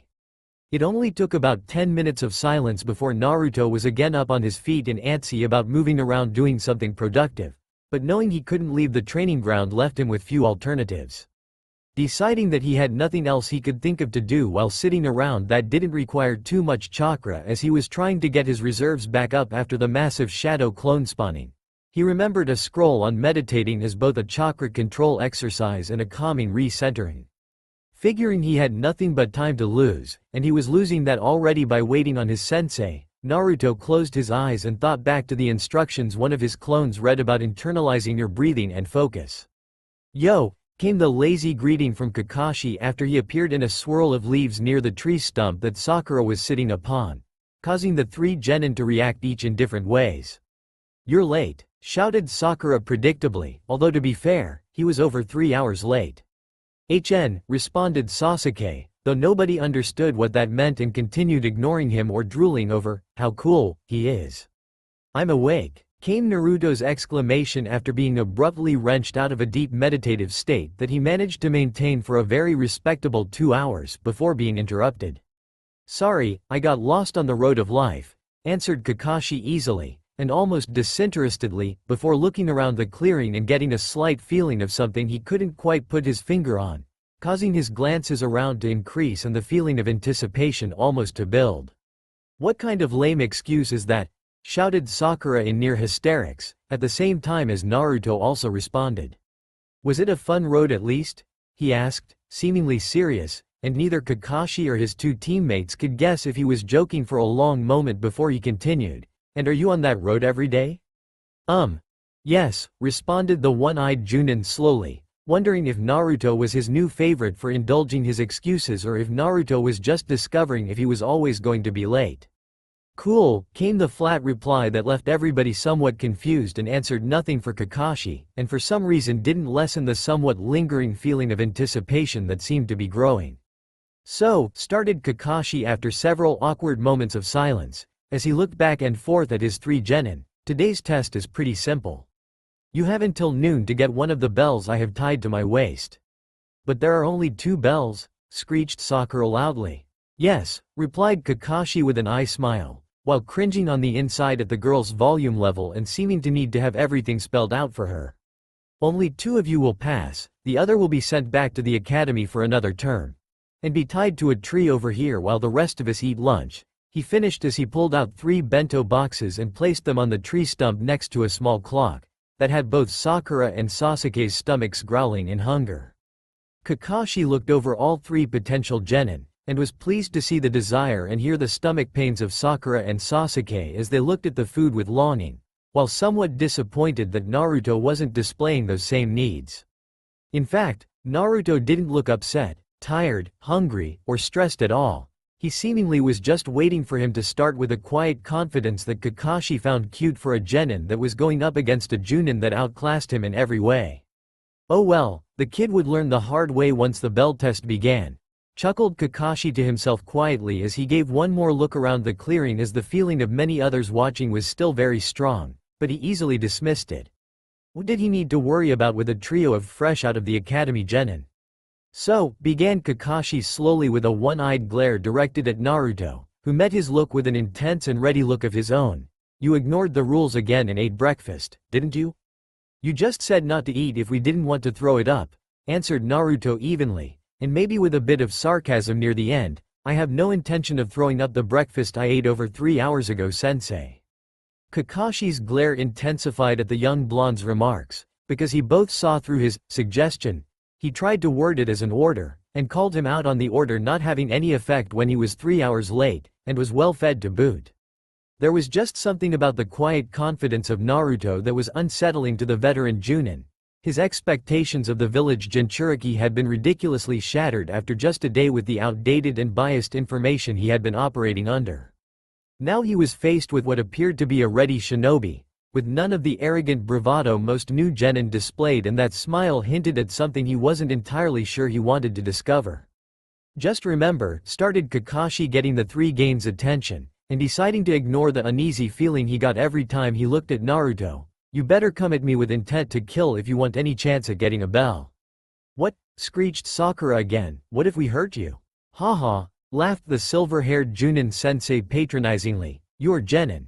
You're 100 years too late to be able to even touch me, he continued in a goading fashion, let alone hurt me. At the completely dismissive comment, Naruto's eyes narrowed dangerously, hating to be underestimated and not seen as a threat, and with now something serious to prove, all bets were off. He instead decided to start gathering and building his chakra for another overcharged mass shadow clone once they were given the go-ahead. Kakashi, for his part, seemed to notice his blonde student bearing down on his temper, and mistakenly thought the loud mouth was preparing for an ineffectual verbal blow-up, and likewise wasn't prepared when said blonde lifted his eyes and he saw the normally sky-blue eyes bleeding almost reddish-purple as a slight smell of ozone seemed to be growing. Wanna bet, Kakashi-sensei? Growled a Naruto whose whole body was practically buzzing with anticipation and the excess buildup of chakra as he brought his hands together in his now favorite cross-hand seal and held it there waiting on the silver-haired Junin to start the test as his chakra just continued to build. Stuttered Kakashi for a moment as he looked at his youngest and supposed to be the worst student in the recent graduating class gathering cage-level amounts of chakra, and wondered if maybe his students could in fact hurt him very much. Begin. The moment the word left his lips, the entire training ground exploded in a chakra-fueled cloud of smoke that could be felt throughout Konoha by even the most basic sensor, and to those sensitive to such things, it was like a blinding supernova. Kakashi himself cringing violently, remembering that day 12 years ago when the Kyuubi descended upon his beloved village, and the wave of killing intent laced with chakra was even more overwhelming than this expression of just pure chakra buildup was. Thankfully, the chakra was pure Naruto's and none of the Kyuubi's chakra had bled through, which was good in that the nine-tailed demon wasn't influencing or in control of Naruto, but also shocking that Naruto could produce this much chakra on his own. When the smoke finally cleared, Kakashi's eyes felt like they were playing tricks on him as well. Over 1,000 shadow clones of Naruto filled every bare space in and around the clearing of Training Ground 7, further than his eye could see, and everyone had a look of determined anticipation. Before he could really even register them all, he was being leapt upon by dozens of the nearest Naruto clones, who instead of just charging blindly, tried working in smaller groups to cover each other's weaknesses and overwhelm the much more experienced Junin, who was given no time to mount any kind of defensive plan. Naruto knew his clones had to keep the pressure on Kakashi and not let him get space to maneuver, and turn this battle back to his favor. Likewise, he had several of the newest clones incorporating his many prank items in order to tangle up and bog the older ninja down with paint, honey, and ninja wire traps in a relentless stream that probably frustrated Kakashi more than hurt him. But the constant pressure was doing several things, the most important being that the real Naruto was learning quickly as his sensei quickly began tearing through his clones with minimalist moves that slowly Naruto was learning and incorporating into his haphazard taijutsu. It also provided the decoy for Naruto to again try and get his teammates to join him in attacking Kakashi together. Though after Sasuke took a jealous look at all the Narutos currently fighting their sensei, he scoffed and left the clearing saying he would do it on his own, with Sakura following after him like a lost puppy. The final advantage of so many attackers was that Kakashi wasn't in control of the flow of the fight. As he was constantly tearing through the ranks of Naruto's clones, he was unaware that he was also being slightly directed and led to the edge of the clearing where the majority of Naruto's traps and reserve forces were stationed and waiting in ambush. Then Kakashi seemed to have understood what was happening just before he reached the treeline traps, and tried to make a stand in the clearing, and prevent the fight from moving into the trees where he could sense several traps and other things waiting for him.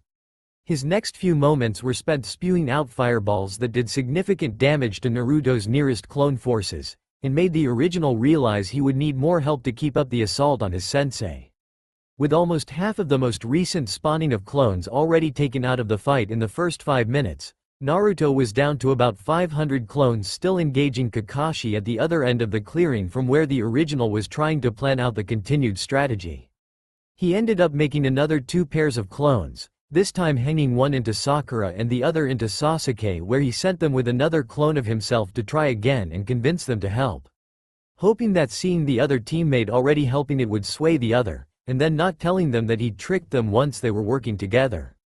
With that part done, he quickly ate down a pair of nutrient bars to regain some strength, which along with the returning chakra of his continually being destroyed clones, left him with enough energy for another large round of clones, this time only numbering around 600 to reinforce the others. It was at that point, however, that Kakashi changed up his strategy, and instead of standing still and mowing down all comers as he had been doing, he instead started using the Shunshin to escape the attacking waves and trying to get behind them or lose them completely. This didn't work as well as he would have liked, however, because the moment he arrived anywhere he was attacked by the nearest clone, disguised as animals, branches, and debris, and once they were dispelled the rest of the horde now had a bead on their location to converge and start the process all over again. This game of cat and mouse was better for Naruto's clones as it slowed down their destruction considerably, as the attacks were now smaller at first, and over before too many got involved as Kakashi moved on to other locations. It seemed he was both avoiding Naruto's clones, and scouting for the real Naruto and the other two, to test them individually. Him trying to avoid clones to not alert them to where he was, had the added benefit of giving Naruto and his clones more time to learn about their sensei's skills and convince Sasuke to join them. Sakura joined the moment she saw Sasuke was with Naruto, even if she didn't know it was another clone of Naruto hanged to look like her crush. She was in the moment, he asked her. Sasuke was harder to convince, as he didn't see Sakura working with Naruto to be any great asset, and it wasn't until Sasuke witnessed an ambush on a nearby Kakashi that he felt that he could at least use his teammates as distractions while he showed off his Uchiha superiority and got both bells for himself. With the 3 of them now working together, Naruto sneakily hid the 2 hanged clones once they were within visual range of the real ones to not give up his ruse.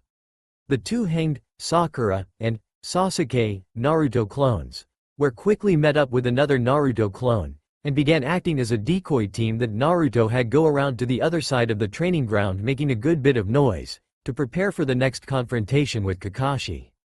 It didn't take the clone team long to find Kakashi still attacking Naruto's clones en masse, and allow themselves to be seen before ducking back into the trees towards the main ambush site. Kakashi was just about at his wits' end dealing with all of these shadow clones, and getting increasingly frustrated that he couldn't simply overpower a finishing move and clear out the whole lot of the clones without the risk of killing the real genins among them.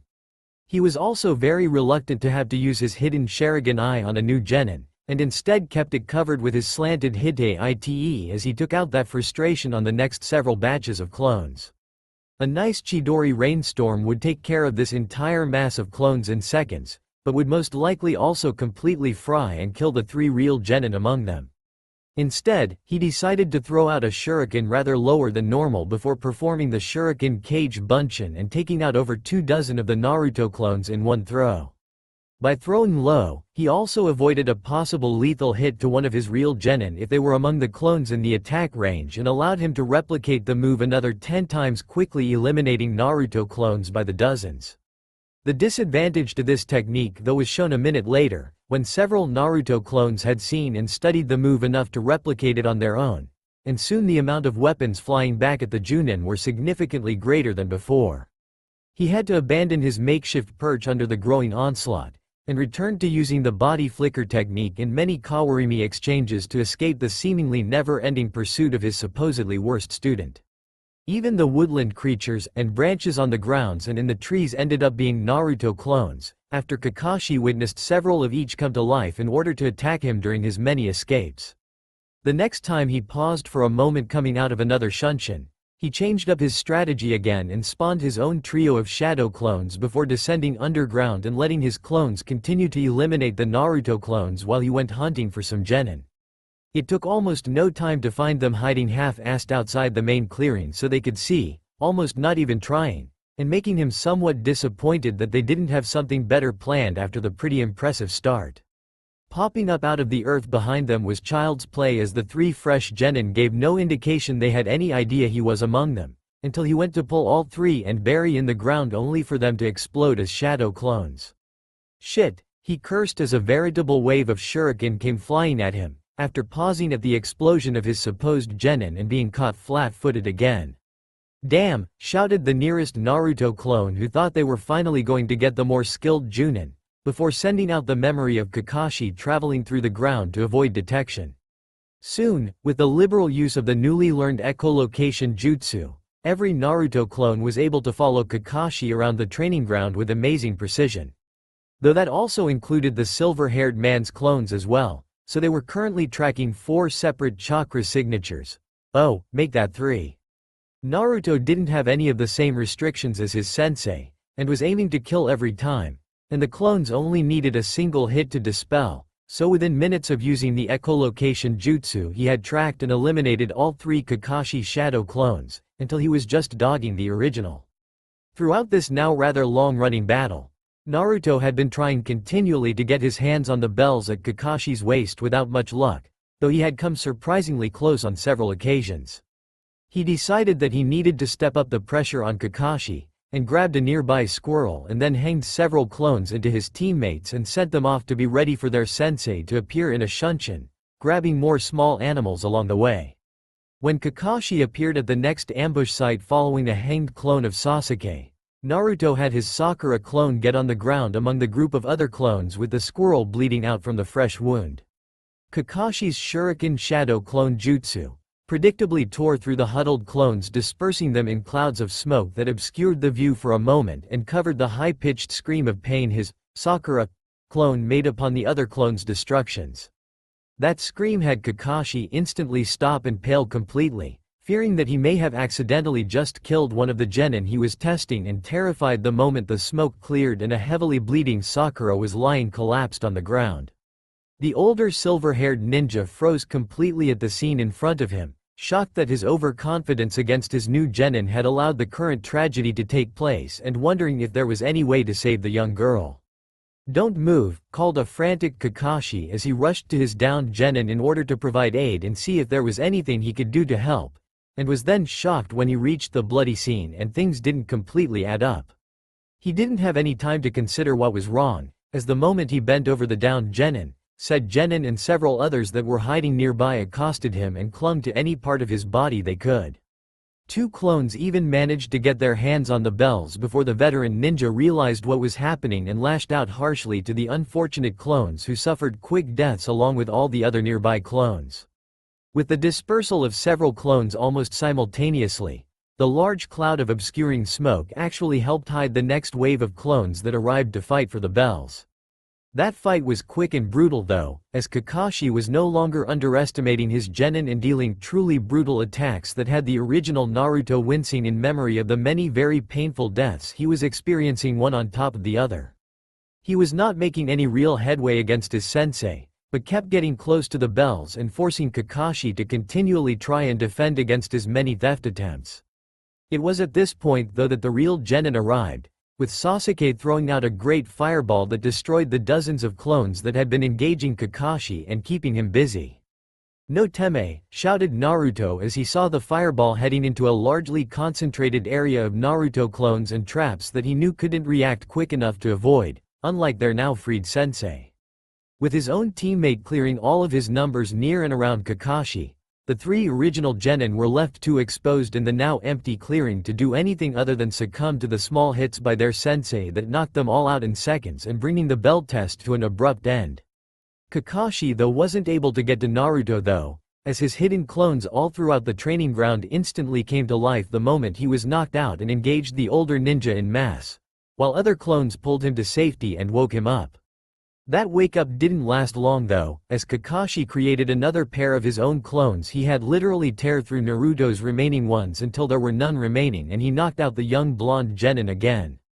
"Well, your teamwork is absolute shit," came the clear voice of Kakashi, cutting through the groggy head fog as Naruto slowly seemed to be coming to, and finding himself tied uncomfortably to a tree while his sensei and teammates sat around nearby. "Though, I will say, you really surprised me." "Really?" asked a hopeful Sakura from her spot near the tree stump she was at when this test began. "Not you, Pinky," continued Kakashi with an eye smile directed at Sakura, before sweeping his gaze across Sasuke to rest on Naruto. "You and Emo King here were as pathetic as I expected you to be," he trailed off while searching Naruto's face intently. Naruto on the other hand, well, he just showed me something pretty impressive. "What? Naruto baka?" shouted Sakura in disbelief. "The dobi," growled a glaring Sasuke, trying to kill both his sensei and teammate with just his stare, as he curled and flexed his hands into fists repeatedly, seemingly unable to accept that anybody else might deserve praise or have some skill. "Yes," answered Kakashi plainly and definitively. He had several very good and unique plans and strategies that he wasn't afraid to try and adapt around, trapped and scouted the hell out of this training ground, came prepared, and held his own against a severely greater opponent. "I'd say he was hands down the best of you all." With those words, Sasuke practically growled into a scream of rage and disbelief that he would ever look up at the dobi as a greater ninja, and couldn't fathom how the dead last had already surpassed him in seemingly no time at all. Sakura too was in disbelief, but where her dark-haired teammate struggled with his own comparison to Naruto, she knew her strengths lie elsewhere and didn't really think anything Naruto did was any better than everything that Sasuke did. Naruto though was a different story. Never had another ninja complimented him in such a positive way about his own growing ninja skills, and he was almost bursting with pride and determination to keep improving. "Take that, Teme." "So, did we pass?" asked Naruto after a moment of reveling in his excitement for the received praise, and realizing he hadn't heard about that yet. "No, Team 7 did not pass," answered Kakashi slowly, seeing if anybody would pick up on it. "Only Team 7? asked Naruto with a tilted head as he thought over the words of his silver-haired sensei, and found that phrasing unusual. "See," continued Kakashi, seemingly talking to Sasuke and Sakura, before turning and smiling at Naruto, he noticed it immediately. "Naruto passed!" screamed an outraged Sakura, finally registering what was being said and inferred by Kakashi's words. "He demonstrated enough to show me what he is capable of, and I was very pleased with everything I saw from him. He thought and acted as a true shinobi and teammate, and if it's what he wants, I will sign off on him entering the reserve genin pool until a spot somewhere else opens up," answered Kakashi plainly to the three young ninja who all reacted very differently. "What?" screamed Sakura in outrage, complaining about fairness and repeating how much better Sasuke was over Naruto at everything, while said dark-haired boy just seethed quietly on the verge of a blow-up at any moment. "If it's what I want?" asked a curious Naruto, cutting off Sakura's incessant chatter and the emo's brooding, and getting a large and somewhat creepy-looking eye smile from Kakashi. "Yes, that is an option for you," Kakashi continued, seemingly happily that the young blonde figured out to look underneath the underneath, and not just accept straight away. "Or, you could try the belt test again as Team 7 with Pinky and Emo King over here after lunch, but if you failed to get a bell, the deal's off and you are back to the academy too."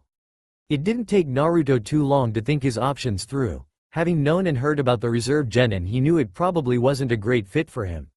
He wasn't well liked, and chances of being selected by other genin or chunin and junin instructors for anything would constantly be a battle even if his skills were adequate.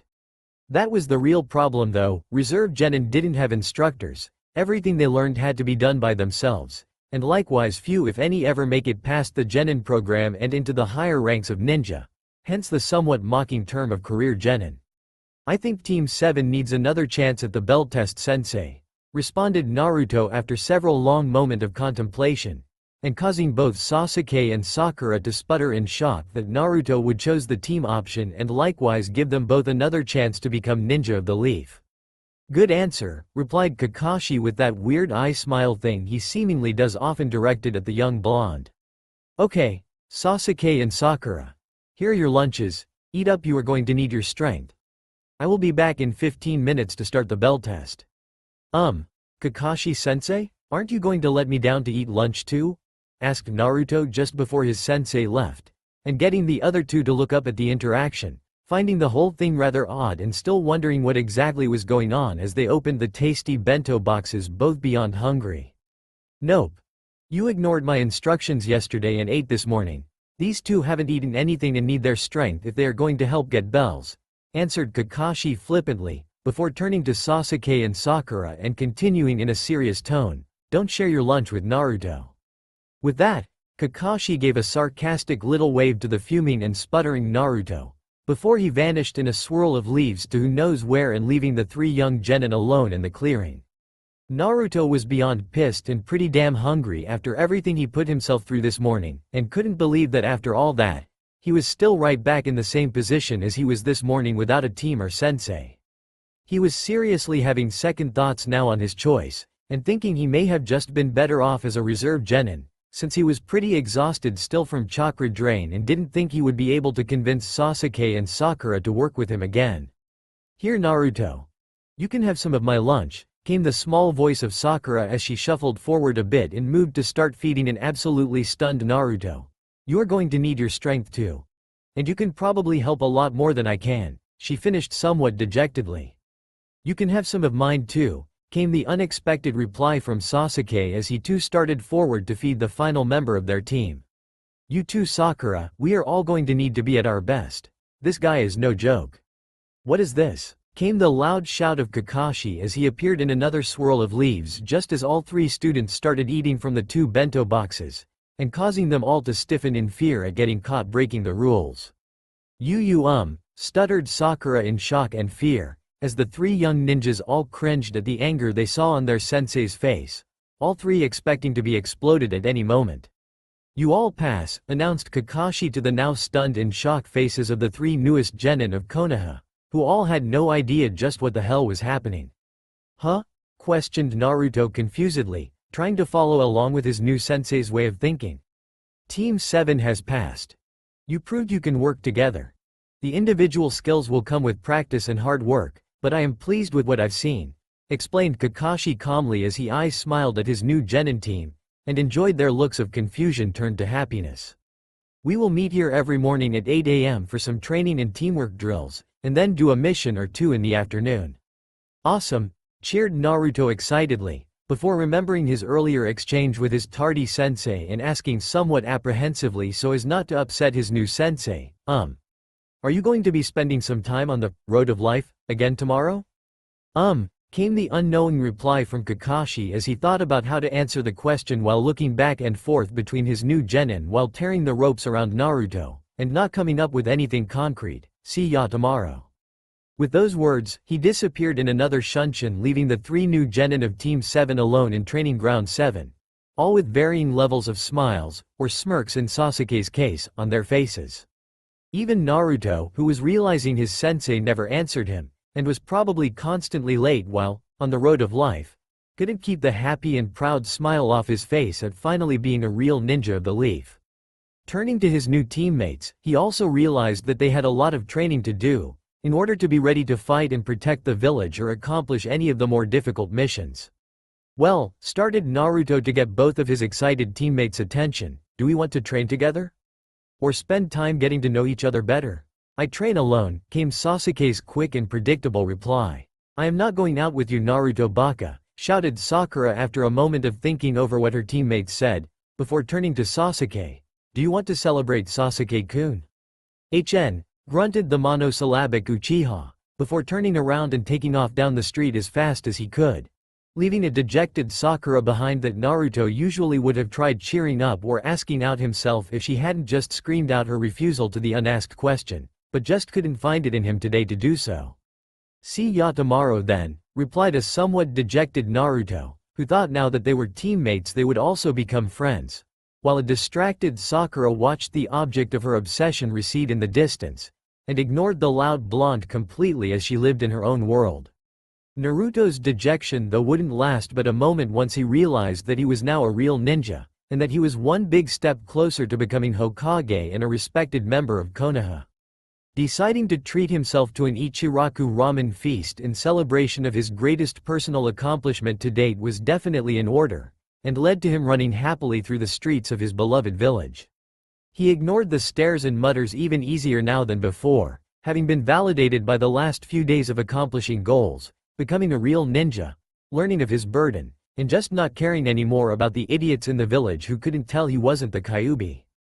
With Kakashi reporting to Hokage, Team 7 under Kakashi Hatake passed, came the flat response of the silver-haired Junin after appearing inside the Hokage's office to see his fellow Junin instructors still there, and now staring at him in shock with their mouths hanging open in disbelief on their faces.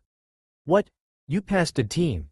Came the shocked voice of Kurenai Yuhi, Junin leader of Team 8, and relatively new Junin and Genjutsu mistress, who knew and hung out in the same circles as Kakashi, and could hardly believe what she heard. What can I say, they worked well as a team. And Naruto almost got me several times, and probably would have if it had continued much longer, came the very matter-of-fact response, that had the stunned crowd gasping even more at the revelation that the demon child was that good when his academy results spoke of an abject failure in every sense. But he was the dead last? Came the disbelieving voice of a random Junin in the back of the room, that just had Kakashi shrug nonchalantly. He's not the dead last anymore, came the swift reply from Kakashi. You all had to have felt that chakra spike a half an hour ago. He created over 1,000 shadow clones in the blink of an eye. Give him 1 month, and he will be ready to take on any Chunin in Konoha. Oh please, came the sarcastic and disbelieving voice of Ebisu, a Tokubetsu Junin specializing in training elite ninjas, a sentiment that seemed shared by the majority of the room minus only Kakashi and the Hokage himself. How about a bet? Came the goading response of Kakashi to his former classmate and fellow ninja. Naruto fights Katetsu Hagane or Izumo Kamizuki in 1 month from today. If he wins, I'll have a teaching assistant for the Chunin exams. Oh please, came the sarcastic reply from Ebisu, he has no chance against a real Chunin, even if you gave him a year. Okay, then let's sweeten up the pot then, responded Kakashi, already enjoying having new students to talk about and bet on. Say 10,000 yen? You're on, Kakashi, came Ebisu's immediate reply, as anime tears began running down his cheeks as he thought about how to spend all that money he was sure to win off Kakashi, and he seemingly checked out into his own little dream world, that had most of the onlookers wondering if something was seriously wrong with the usually very rule-oriented ninja who was mumbling about easy money all the while. Good, replied Kakashi with a meaningful look at the Hokage, before searching out and finding his eternal rival, who he also gave a small look to indicating that he had something he wanted to talk to Konoha's green beast about once the meeting broke up. Back with Naruto, arriving at his favorite ramen stand, and greeting 2 of his most precious people Ayame and Tuchi Ichiraku, he quickly orders himself some of his new, special, miso ramen, and recounts his day of becoming a ninja to his captivated audience. After a dozen bowls of the food of the gods, he had finally exhausted his tale of bravery and awesomeness that saw him by the end a genin of the leaf. Promising the father-daughter pair that he would now be able to come by more often once he started earning money from missions, he said his goodbyes before heading back to his apartment to get a few more things he needed before he continued to train. Having replaced all his kunai and shuriken that were lost or destroyed during his recent bell test, he also grabbed the Fuinjutsu starter set he purchased the other day before making his customary clones to start spamming his training. With each of the now 1,000 clones having a chakra version of the starter set brushes, ink, and paper, he had them spread out throughout the training ground before getting to the practice of increasing his penmanship until he was capable of creating his own seals. While the clones slowly worked through the many calligraphy-type exercises related to Fuinjutsu, the real Naruto upped his training weights back to the third setting and set about running himself into the ground again.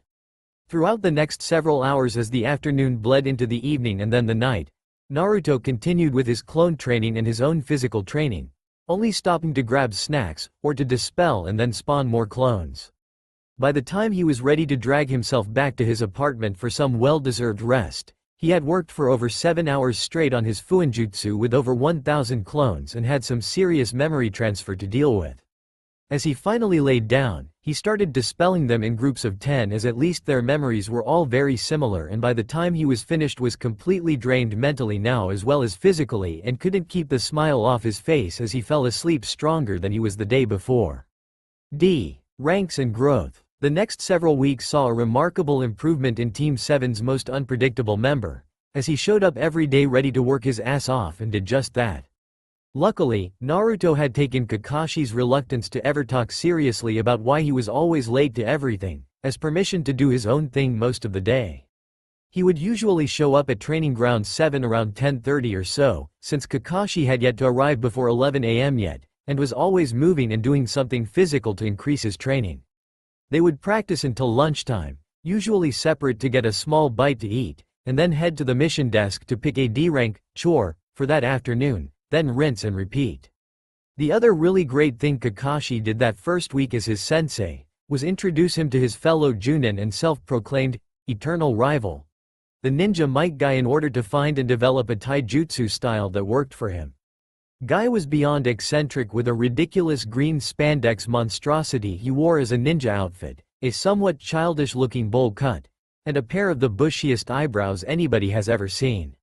He also came complete with a mini-clone in the person of Rock Lee, a fellow genin to Naruto who specialized in taijutsu as well, and as a mini-clone of his own sensei, looked equally ridiculous and who was quick to label Naruto his own eternal rival.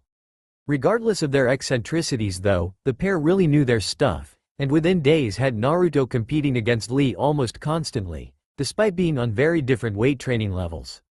Likewise, he was constantly being pushed in one of his weakest areas, so that over the course of that first week, he had improved to a level that had even Sasuke look at Naruto in a new light at times when they were working on team training. He had also exhausted the starter weight training set, but was fortunate that Guy knew of a better set of training weights he used for himself and Lee, and now Naruto, who was quickly trying to catch up. Because of his massive clone training so many things for long periods of time that others just couldn't match, it gave the real Naruto so much time to work on his growing taijutsu as much as possible at the beginning without neglecting other areas of growth.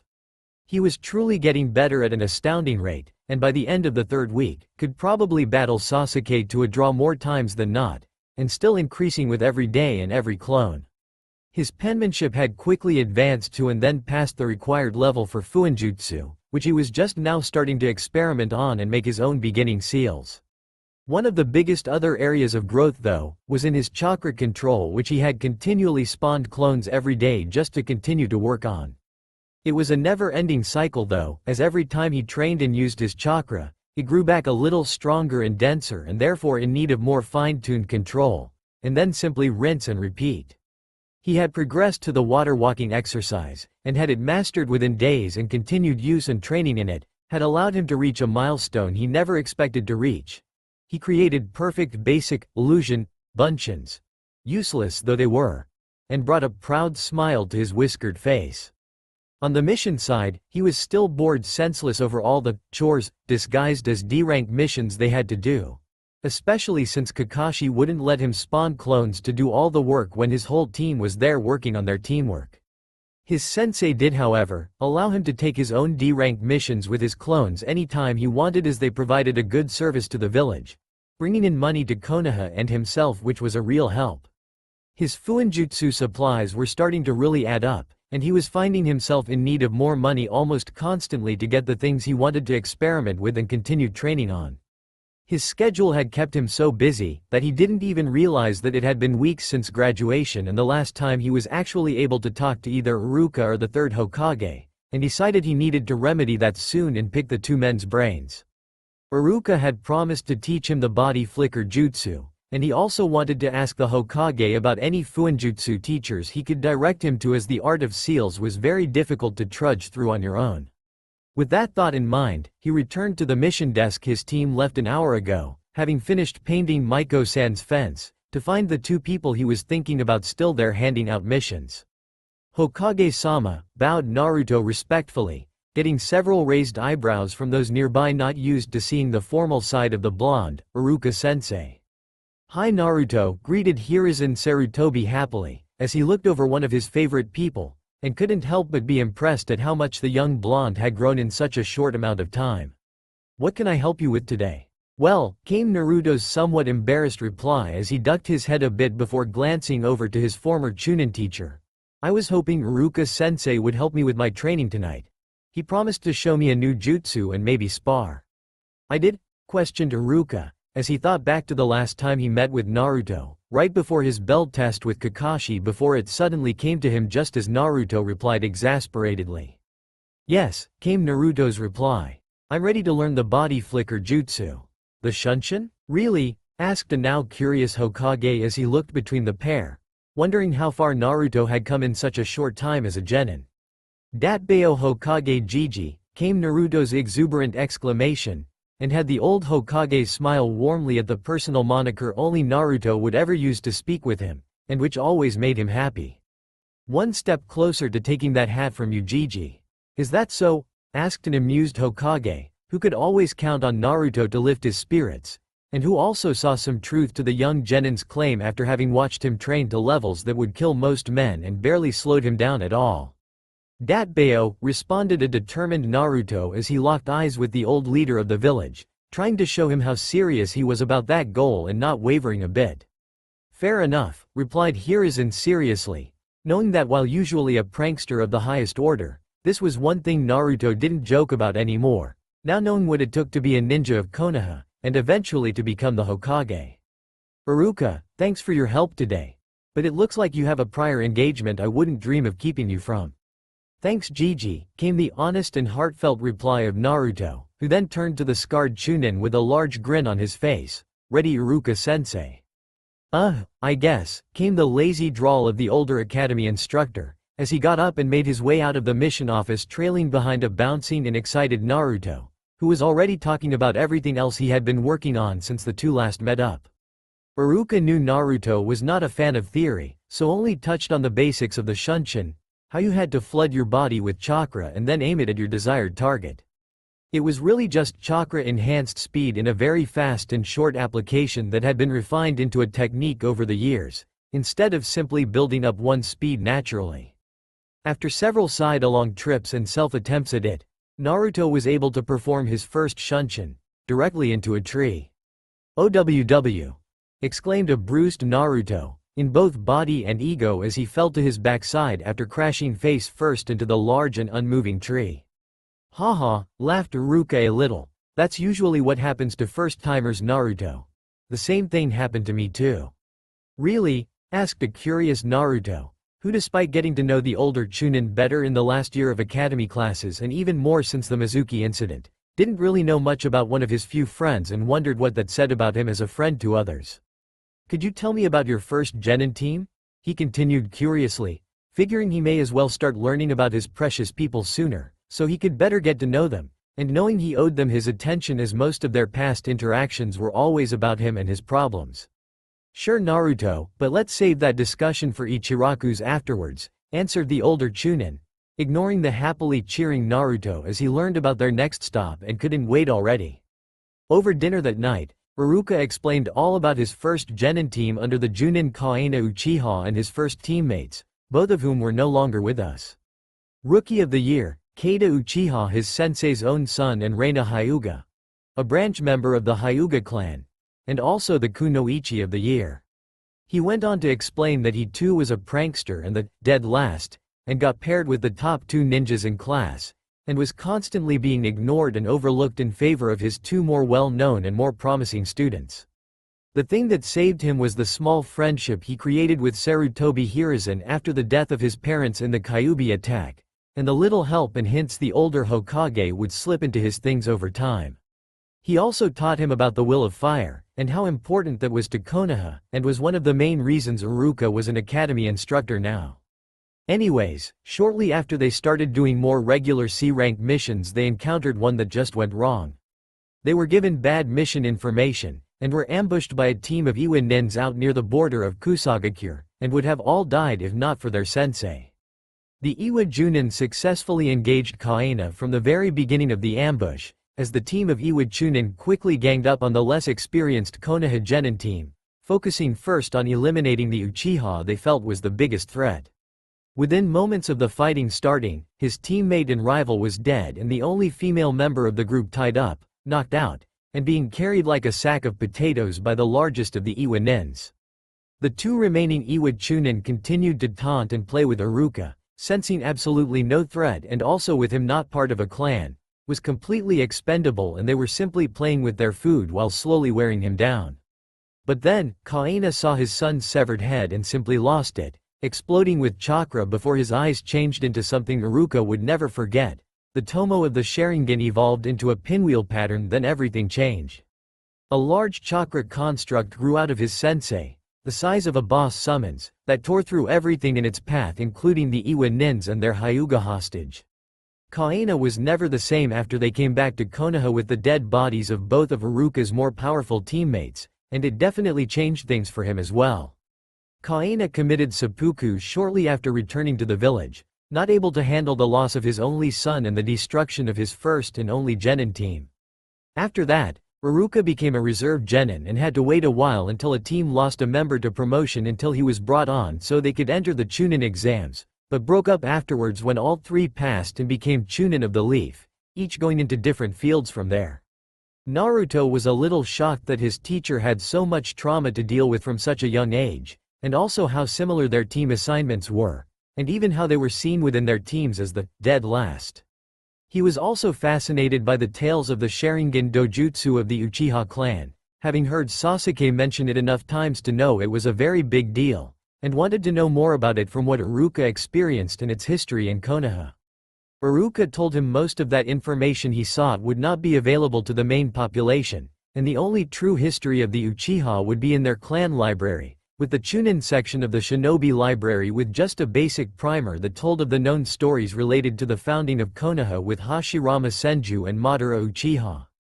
By this point it was starting to get relatively late, and Naruto asked Iruka if he had time for the spar he promised him weeks ago, wanting to test himself against a superior opponent, and still much too energized to sleep this early in the evening. The pair ended up heading to the academy training grounds, as they were the nearest and most familiar to them both to get in some training. Once there, they set up quick ground rules as this was a friendly spar, and both went through a quick stretch to loosen up before they were both ready to go. "Are you ready, Iruka-sensei?" asked an excited Naruto, who Iruka was surprised to see enter an unfamiliar taijutsu stance and look pretty comfortable as he bounced on the balls of his feet as he waited to begin. "Hajime," answered Iruka, as he exploded into motion, charging at the younger blonde, hoping to throw him off and end the fight relatively quickly, but was surprised when Naruto's grin just grew as he neared him, ready to deliver a basic academy knife strike. "Huh. You'll have to do better than that, sensei," laughed Naruto as he redirected the knife strike lazily, and landed a quick 2-punch combo just under the extended arm of his former teacher that had him cringe and realize that this wasn't the same Naruto Dobi he was used to dealing with, and made him re-evaluate the young blonde even closer. For the next 20 minutes, the two friends traded blows back and forth, both taking turns seemingly leading the fight as they attacked while the other defended until a counter switched up their roles. Iruka couldn't believe it, as he was pushed to his admittedly rusty limits by a genin who had only graduated less than a month ago, and was showing real skill in the area of taijutsu. At the next small pause, the academy instructor created some actual space before he started making hand seals and was soon throwing around a few low-level earth jutsus to hopefully break the taijutsu stalemate and take control of this spar. That, however, was met with his young blonde opponent also deciding to switch to ninjutsu, and made his favorite cross-hand seal before spawning only a dozen clones, and then instantly switching out with the one furthest away from the incoming earth attacks. Iruka quickly realized that fighting Naruto with ninjutsu would be a huge disadvantage to him, as the shadow clones of Naruto were too numerous, or could be if the blonde wanted, and skilled to simply overpower them all without going all out, and maybe even then. So, he quickly abandoned his next ninjutsu attack, and switched it up to genjutsu, something he expected Naruto had not yet overcome and maybe his only chance to win this spar and save face from being defeated by his probably worst ever academy student. Demonic illusion. Hell viewing technique, spoke Iruka, after a quick set of hand seals, that had his young opponent in front of him come to an instant and complete stop along with all of his nearby clones. Only a single pair of clones managed to avoid the genjutsu initially, but with the remaining clones almost immediately freaking out from the genjutsu they were now under, it wasn't long before clones started dispelling. With them dispelling, their memory of the genjutsu was then transmitted to all the others, so very quickly Naruto felt as if he was hit with 24 horrifying ways to die, all created by his own subconscious viewing of the genjutsu, which only seemed to add merit to the illusion.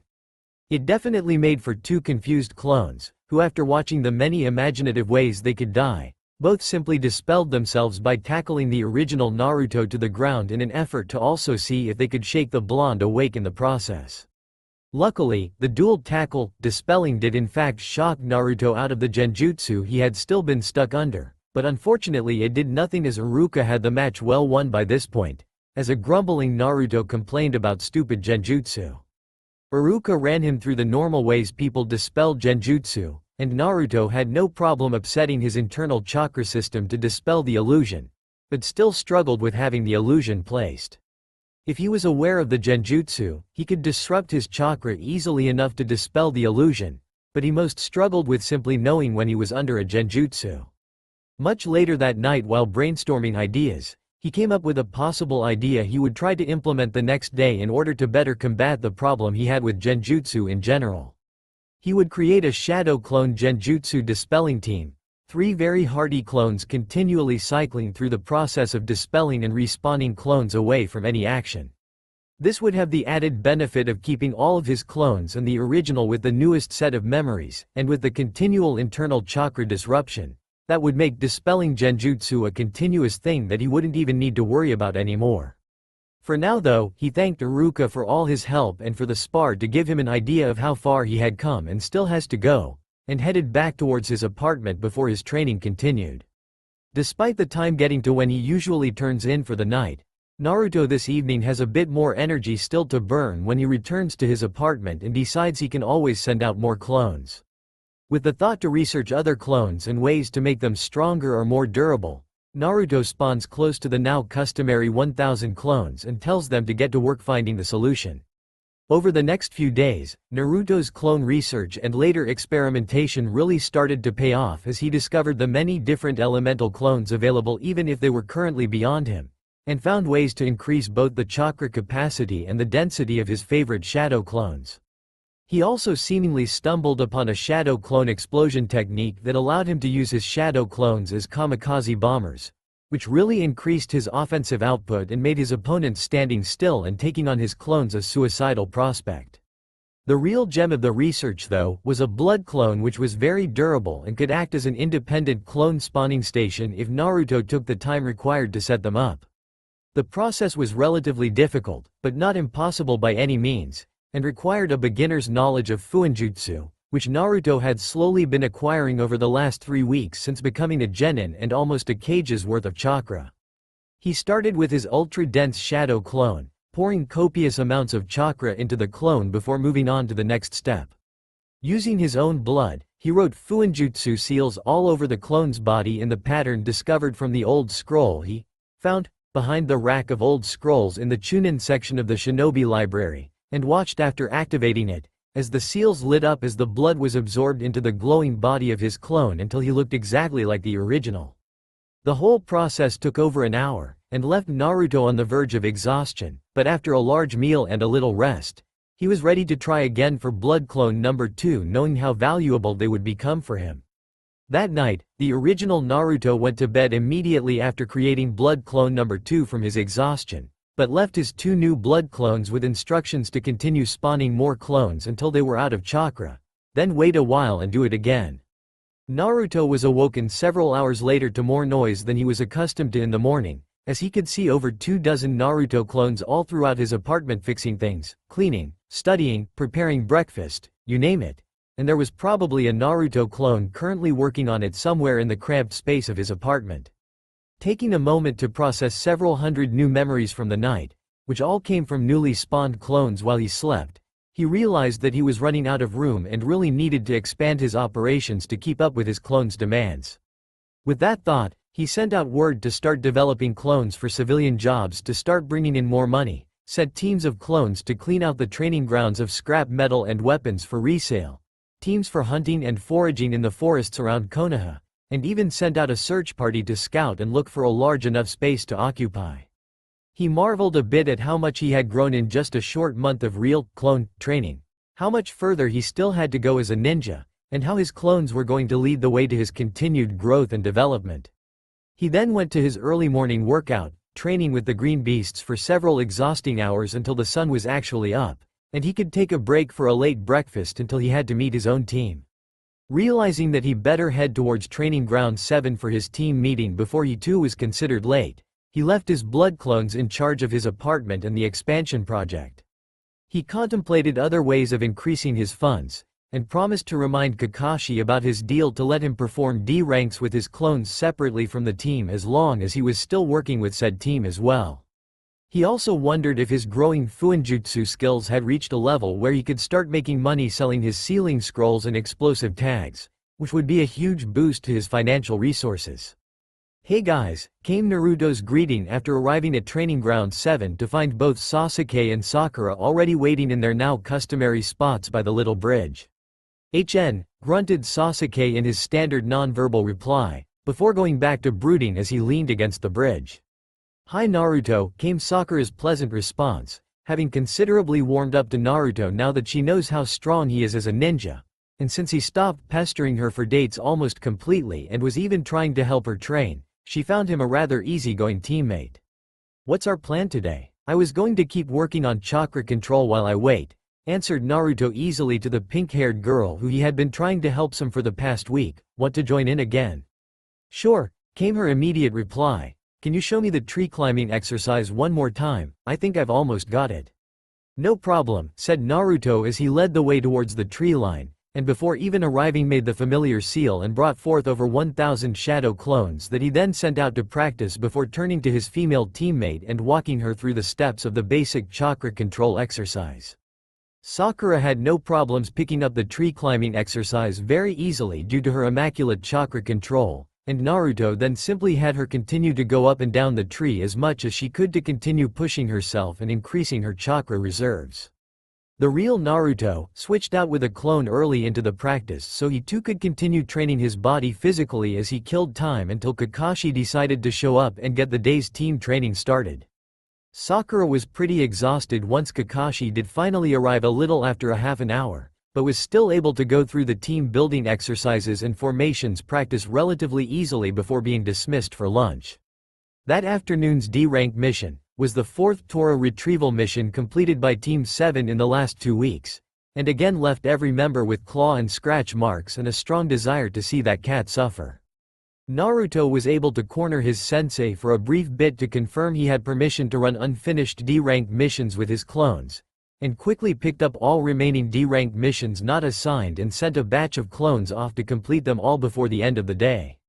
He also learned from his sensei that there was a small exhibition match in 2 days that Kakashi arranged for Naruto to show off his skills against a real opponent who would really test his improved growth, and didn't mention anything about the side bet he had on it.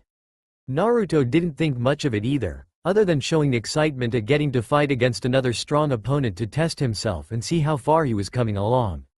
He didn't really care about who it was, probably another genin team to practice, and dismissed it as unimportant compared to his continued training.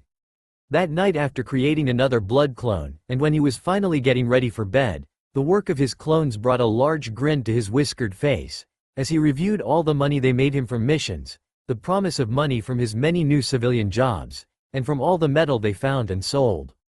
That night, with 3 blood clones continually spawning clones, Naruto again woke up with many hundreds of sets of memories to go through over the night, and couldn't believe how quickly things were starting to happen. His horde of clones had already secured enough funds to make a legitimate offer on the current apartment complex he lived at, which would provide a great starting point to his expanding empire. They also discovered some underground tunnel systems that had a point of entry very nearby his apartment, that he made plans to explore and expand into as a way of moving around the village undetected. Doing a massive clone spawning of his own, he added almost 1,200 clones to those created by the blood clones through the night, and had them push forward with his plans as he headed off to start his training with the green beasts of taijutsu for a few hours until he was supposed to meet his own teammates for their team training. "Hi guys," greeted Naruto as he arrived at Training Ground 7 to again find his teammates in their customary spots. "HN," came the Uchiha's usual grunt. "Hey Naruto," responded Sakura, who got up without even being asked this time, and headed towards the tree line to continue where they left off yesterday in her training. When Kakashi arrived and witnessed Sakura working on building her chakra reserves by working on her tree climbing with Naruto, he was pleasantly surprised that they had already learned that skill, and wondered if they had started on water walking, and why Sasuke wasn't joining them. He soon learned that Naruto offered to show them both the tree climbing exercise a few days ago, but only Sakura took up the offer since Sasuke didn't think Naruto knew anything worth learning.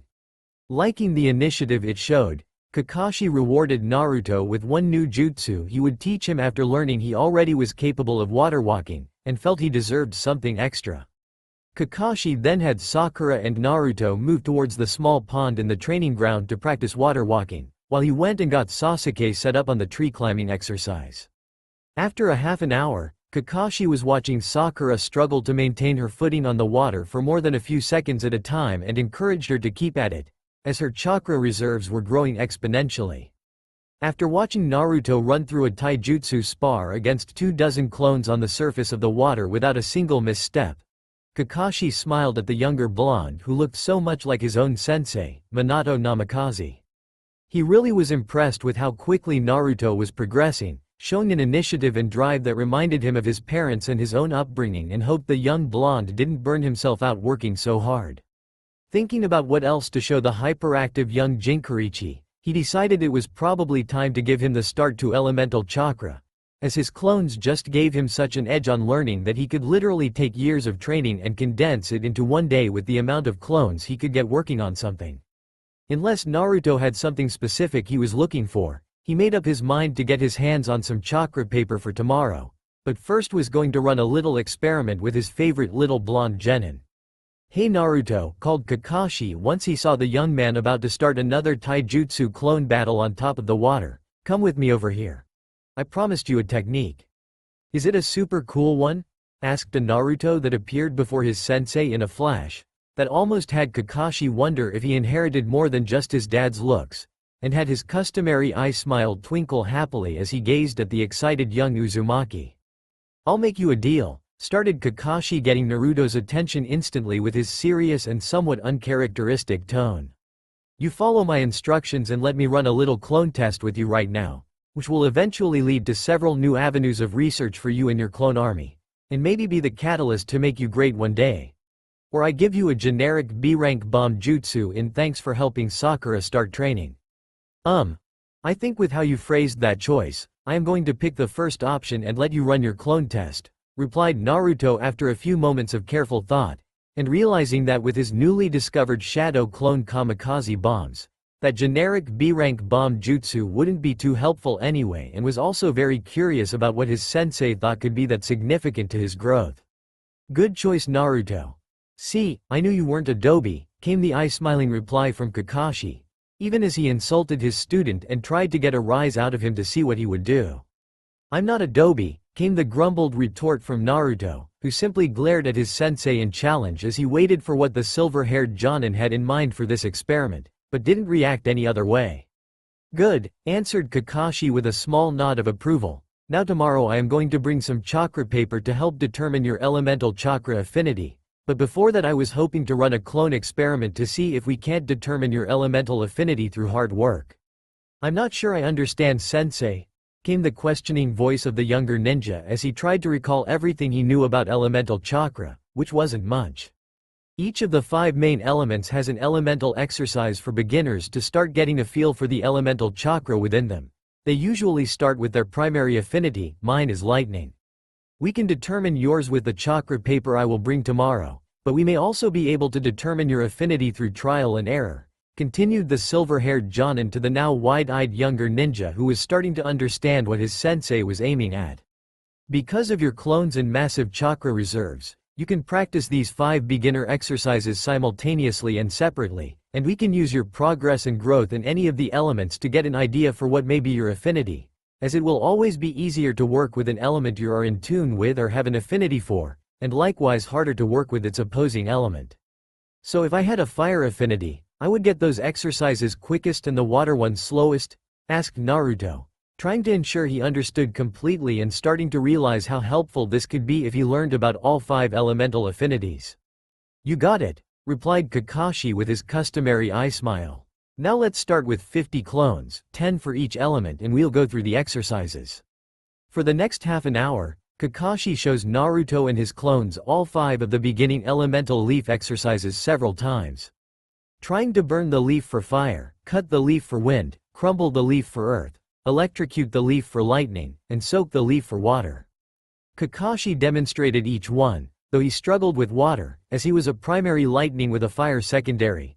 Naruto was able to see the results and learn the little tricks that each element seemed to have. Air needed to be grinded down almost like the sharp side of a blade. Water needed to be saturated from surrounding water molecules. Lightning needed that static charge. Fire needed to be rubbed together and fed oxygen. Earth needed to be broken down into dirt. When Kakashi left him to his own training to check on the other 2, Naruto couldn't stop the grin that was forming on his face as he realized how helpful these exercises were towards the next big building block of any ninja's arsenal, elemental attacks. Deciding to speed this step along a bit, he created another 500 clones and split them into 5 even teams to keep everything fair, and had them join their fellows in practicing until they dropped. Naruto himself took a turn trying each of the beginning leaf exercises to see how little progress had been made with each of the elements and realized that this might take some serious time and work.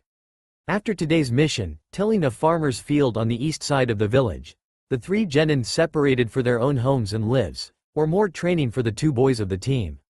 While Sasuke predictably returned to his compound's own private training grounds, Naruto didn't immediately head to dinner or another training ground but looked around to make sure he was alone before disappearing down into the nearest sewer manhole. Once down there, he used his own memories of countless clone explorers to navigate his way throughout the village's sewer system, until he came upon a different set of tunnels that also crisscrossed the entire village and led to many very interesting and strategic points throughout Konoha. Knowing that most of these tunnels were completely abandoned from the lack of any signs of use, Naruto was happily planning out where and how to grow his small but growing empire and utilize these to avoid the general population. Finding a large open cavernous underground room not too far from his apartment complex, he decides to start building it out into a hidden training ground for him to practice away from any prying eyes. Spawning almost 1,400 plus clones now, he set them all to work on cleaning out and organizing the tunnel system and building the new underground training center and the protections he wanted put in place because of where it was. Heading back towards Ichiraku's ramen stand, Naruto was happy to discover another entrance into his secret tunnel system only a couple hundred yards from his favorite place to eat, and knew that route was going to become very popular very quickly. That night, Naruto set about making a 4th blood clone, knowing that they were simply too valuable not to exploit as a resource for gathering more information, money, and skills, and realized that he probably needed to start increasing his organizational efficiency as well. With that in mind, he decided to give each blood clone a specific function within his growing organization, to make sure everything was getting covered and accomplished that he wanted. Blood clone number 1, BC1, was going to be the overseer and run his underground training facility, and be responsible for organizing training areas and keeping up on learning new skills and strengthening those he already knew. Inside this department would also be research and development for new jutsu, and pretty much everything related to training in the ninja life. BC2 was in charge of the civilian side of things, and was responsible for keeping up with the many civilian working clones they had throughout Konoha in order to increase the money coming in, and looking for ways to grow that even further, as he had ideas to maybe start a civilian business, and would also be responsible for all the accounting and business ventures his clones got involved in. BC3 and BC4 were the information-gathering clones who doubled as the Genjutsu dispelling team, as their main function was to both keep every clone and the original up to date with information and continue to search out new sources of learning and information gathering. Eventually this would be the center of his spy network once they had exhausted all the libraries and learning available inside Konoha. But for now, they were working on the library infiltration project, and had even sent out a scout team to start investigating his teammate's compound in the hopes he might one day get invited or have to sneak inside the Uchiha library. He was distracted as he readied himself for bed, by the elemental training clones successfully completing the first of the 5 beginner leaf training exercises with wind. He wondered if what Kakashi believed was true, then that meant his primary affinity was wind, and he could honestly say that he was happy to have something relatively unique, especially in Fire Country. Luckily he already had the shadow clones, as wind was the only element without a defined elemental clone that he knew of anyway, and wondered if that was something he should look into. Deciding to bring it up with Kakashi tomorrow, he reviewed the 5 beginner exercises he had been working on, and could tell that he had progressed in most of the others as well and couldn't wait to see the fruits it bore. When Naruto woke up that next morning, still relatively early in order to meet with the green beasts of taijutsu practice, he could instantly tell that today was going to be a great one as he reviewed the thousands of memories he collected throughout the night. Apparently, both the water and earth beginner leaf exercises had also now been completed by his clones, and he had even started to make some progress on the other 2, though neither was close to completion as the other 3 now were. Earth and water were both very balanced with both offensive and defensive capabilities, and he thought they would be a great complement to his primary wind affinity. Now having done the exercise successfully for 3 of the elements, Naruto was easily able to tell the difference between his affinity for each of the 3 as both water and earth chakras seemingly fought him a little still, while wind practically leapt out of him eagerly. Emboldened by his success, Naruto gathered his chakra for a larger than normal clone creation, and was rewarded with almost 1,500 clones emerging throughout his apartment complex, that he quickly sent off to join with the BC1 training. He then left for his own training with the Green Beasts, which he felt was really going well lately, as he and Lee were starting to push each other now that he had seemingly caught up enough to provide the bowl cut boy an actual challenge.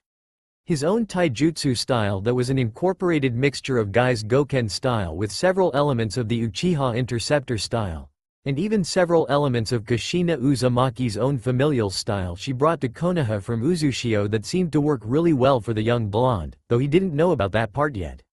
Hey Naruto, called Guy once said Blonde arrived at Training Ground 9, where the Green Beasts usually practiced and trained, and only saw the older Jonin there waiting with a large scroll across his back.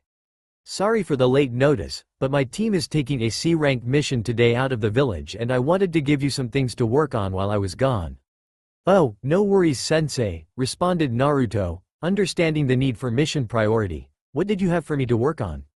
This is the complete set of taijutsu scrolls one created of the Hurricane style, also known as the Hurricane style of Uzushiogakure, began Guy seriously as he watched the young blonde genin for any reaction to the name, knowing he would be dropping some information on the young orphan that would potentially change his life, but felt the young man deserved it for all the hard work he had put in recently. Uzushiogakure? Asked Naruto with a confused face as he tried to remember or place the village hidden by whirling tides, and not coming up with anything, other than assuming it was part of Kirigakure. The village hidden by whirling tides, or whirlpool, came the response from Guy, a village once allied with Konoha. Its spiral symbol is still part of our crest. They were known as masters of Fuinjutsu and their people well respected for their skills, potent chakra, and longevity of life. Okay, answered Naruto, still somewhat confused about the information he was being given and feeling like he was missing something very important about it. Why are you telling me all of this? Because, the other important detail of Uzushiogakure that is most relevant to you, Naruto, continued Guy seriously, was the ruling clan of the village was the Uzumaki clan. Naruto's whole body instantly froze the moment Guy mentioned the name Uzumaki, and he couldn't move as thousands of thoughts raced through his mind in seconds. He came from a clan, he had a family, a history, a connection. Were there more Uzumakis out there? Why hadn't he heard of Uzushiogakure before now? It was almost overwhelming to the young genin as his thoughts went all over the place trying to understand why he was only learning about this now, and who else knew about and kept this information from him. I created this scroll from my own observations watching this style, as I had the pleasure of an Uzumaki leading my genin team, continued Guy quietly and with concerned eyes as he watched the young orphan try to come to grips with everything he was learning, and seemed to be struggling with it all and knew his next words would be an even bigger shock to the young ninja. I owe your mother more than I can ever repay, Naruto. Know that if you ever need anything of me, you need only ask. And when I get back, if you can show me you are serious about learning the Harakan style, I'll tell you everything I know about Kushina Uzumaki, the red-hot habanero and the previous Jinkurichi of the Kyuubi. Naruto was beyond stunned at this point, as he was assaulted with thoughts and fears he had dreamed about and wished for longer than any other dream or desire he could ever remember. He was finally going to learn something about his mom, his clan, and his birthright, and he couldn't believe it was finally happening after so long of being alone in Konoha, and knew now why he always felt so connected to the spiral symbol of his village that doubled as the symbol of his clan. He wondered if this meant that others knew about his mother too, and also why he was only now being told about her, and not even by the Hokage who he had asked several times about his parents.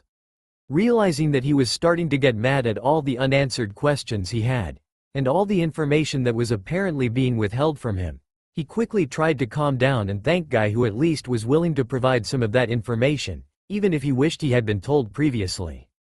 His mom was a Junin of Konoha and a Jinkurichi to the Kyuubi. She also came from the ruling clan of Uzushiogakure, and he couldn't wait to learn everything he could about her. Thank you Guy-sensei, came Naruto's first words after several long moments of trying to get his composure, despite a few tears seemingly finding their way down his cheeks. As he bowed deeply to the green-clad shinobi he could honestly say had been one of the most helpful and honest he had ever worked under and was proud to consider his teacher and friend. I won't forget your kindness, and would very much like to know more about her whenever you are available. You got it, Naruto, answered Guy with a beaming wide smile that instantly lifted Naruto's spirits and made him realize how much lighter he felt now knowing anything about one of his parents, and had him gladly return the megawatt grin to Guy. When I return from this mission, I'll set aside some training time for us to talk about her. You really do remind me a lot about her. Thanks Guy-sensei, responded Naruto thoughtfully and earnestly. See you in a few days then young Naruto, replied Guy easily. Keep up the practice, and I think you are really going to take to that taijutsu style. Yes sir, came the determined, yet still somewhat emotional voice of Naruto, who just found a connection to his mother that he was eagerly looking forward to learning and incorporating into his own style. With his normal morning routine disrupted by Guys and his team leaving the village for a few days, Naruto decided that there was no time like the present to get started on something that connected him to his mother and his clan, and it was vital he learned it immediately.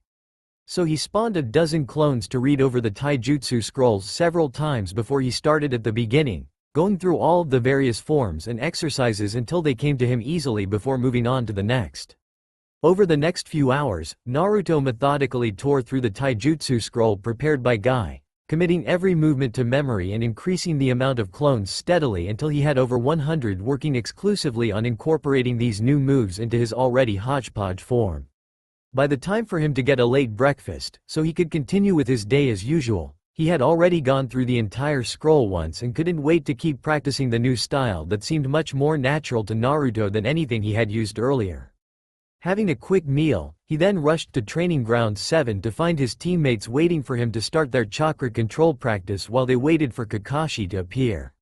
Sasuke actually asked Naruto for a hint about tree climbing, And the blonde easily replied with everything he learned about how much chakra to use and how to fortify your body with chakra as you climbed higher in the trees as the pressure increased on your limbs. He then helped Sakura get a little bit more steady on the water walking exercise she was currently working on, glad to see her still trying to train and improve a little and knowing she had a long way to go until she was really helpful to the team. With them taken care of, Naruto spawned a bunch of his own clones before setting them up to continue working on elemental chakra control, knowing how important the building blocks of great elemental attacks were going to be long-term. He divided the clones evenly and put them back to work on the beginning stages of all 5 elemental training exercises, to increase his familiarity with his expected affinity for wind, and his seeming secondary affinities for water and earth, while still trying to complete the lightning and fire exercises before Kakashi arrived for daily training. "Yo!" greeted the lazy silver-haired one-eyed Junin as he arrived via Shunshin in a swirl of leaves, interrupting the 3 practicing genin for a moment until telling them to continue with their current activities as he would come around and offer help and direction for the next steps. Starting with Sasuke, who was now getting the hang of the tree climbing exercise, and only needed to perfect it before moving on to the next. He then went to Sakura, who was now able to stand on her own above the water, as long as she didn't move too much, and tried to help with hints to keep up the practice. By the time he reached Naruto, he was able to tell that the young ninja had succeeded several times over on his task of learning the basic elemental exercises and asked his student what he thought of each element now. "Wind is definitely the easiest, I was able to figure that one out within an hour of starting," answered Naruto with a happy grin on his flushed face. "Water came next, with earth not far behind it. Sometime this morning my clones figured them out. I feel pretty close to getting fire, but I don't know if I will ever get lightning, and even fire doesn't feel completely natural." Came a thoughtful hum from Kakashi. "I wonder if your tenant isn't responsible for the unnatural fire element. It would definitely make sense that the fox had a fire affinity. It would also maybe explain the unnaturalness of it compared to the elements you were able to work." "I never thought of that. Do you think it's possible?" asked Naruto curiously, not knowing what went into the elemental affinities, and figuring he should probably try to find out, as it may be family related and something he shared with his unknown father or the recently learned of Kushina Uzumaki, and therefore very important to him on a personal level. "It's definitely possible," answered Kakashi honestly. "Jinkurichi have always carried over a bit of their demon, or more accurately, their yukai, demonic chakra, bleeds through any host to sometimes very specific effects. I am pretty sure the one-tailed tanuki comes with a fundamental and almost inborn control over sand. It wouldn't surprise me to learn that the Kyuubi also manifested in specific ways in its hosts." "Do you know how it manifested in Kushina Uzumaki?" asked Naruto slowly and very carefully, having not thought he would have the chance to bring up his recently learned about mother, but wanting to know both if she manifested any of the Kyuubi's traits and if Kakashi knew her or would talk about her to him. "Where did you hear that name?" asked a suddenly still and almost panicking Kakashi, as memories he had long since buried came to the forefront of his thoughts and her visage superimposed itself over her equally loud and energetic son, causing him to almost choke up and look away from the boy that so resembled Kushina and Minato, his hero and sensei, that it was an almost painful physical reminder of everything he had lost. "Your rival, Guy Sensei, told me a little about her this morning before leaving on a C-rank mission with his team," answered Naruto slowly and carefully, not wanting to upset his Junin sensei, as he realized from the man's reaction, that he did in fact know Kushina and probably even more than he expected. "Did you know her as well?" "Yes, Naruto. I knew her," sighed Kakashi in defeat, as his whole body seemed to sag in depression, and Naruto realized that his sensei's memories of her might not be all that positive, and that for some reason made him nervous, not wanting to learn that his mom wasn't as amazing as he dreamed and believed. "But now isn't the time to talk about the past," he continued reluctantly after a moment's pause. "After our mission today, I'll tell you a few stories I have." Naruto was beyond excited to potentially learn even more about his recently discovered mother, but even he could plainly see the topic was not a happy one for his Junin sensei, and wondered what about his mother that saddened and upset the usually lazy and unflappable Kakashi Hatake. Hopefully, some answers would come this afternoon, and at least he now knew something about his mother, and it filled him with a previously unfelt feeling of pride, and a need to prove himself as a good successor in both his clan family and in hosting the Kyuubi. He had always wondered who his parents were, and why he wasn't allowed to even know of them as he grew up alone and unloved, and craving the love and care usually only spared by parents. Now, armed with just the basics of knowledge of who his mother was, and already he felt infinitely better with a strong sense of connection to this person that shared his burden of the Kyuubi, and couldn't wait to learn everything he could about her. He made a mental note, command to his hundreds of clones running around to start searching for any information they could find on Kushina, the Uzumaki clan, Uzushiogakure, and Jinkurichi in general. With his thoughts still running around in his head, he tried to put it all to the side so he could instead focus on his sensei who was standing right in front of him, handing over a small scrap of clean white paper.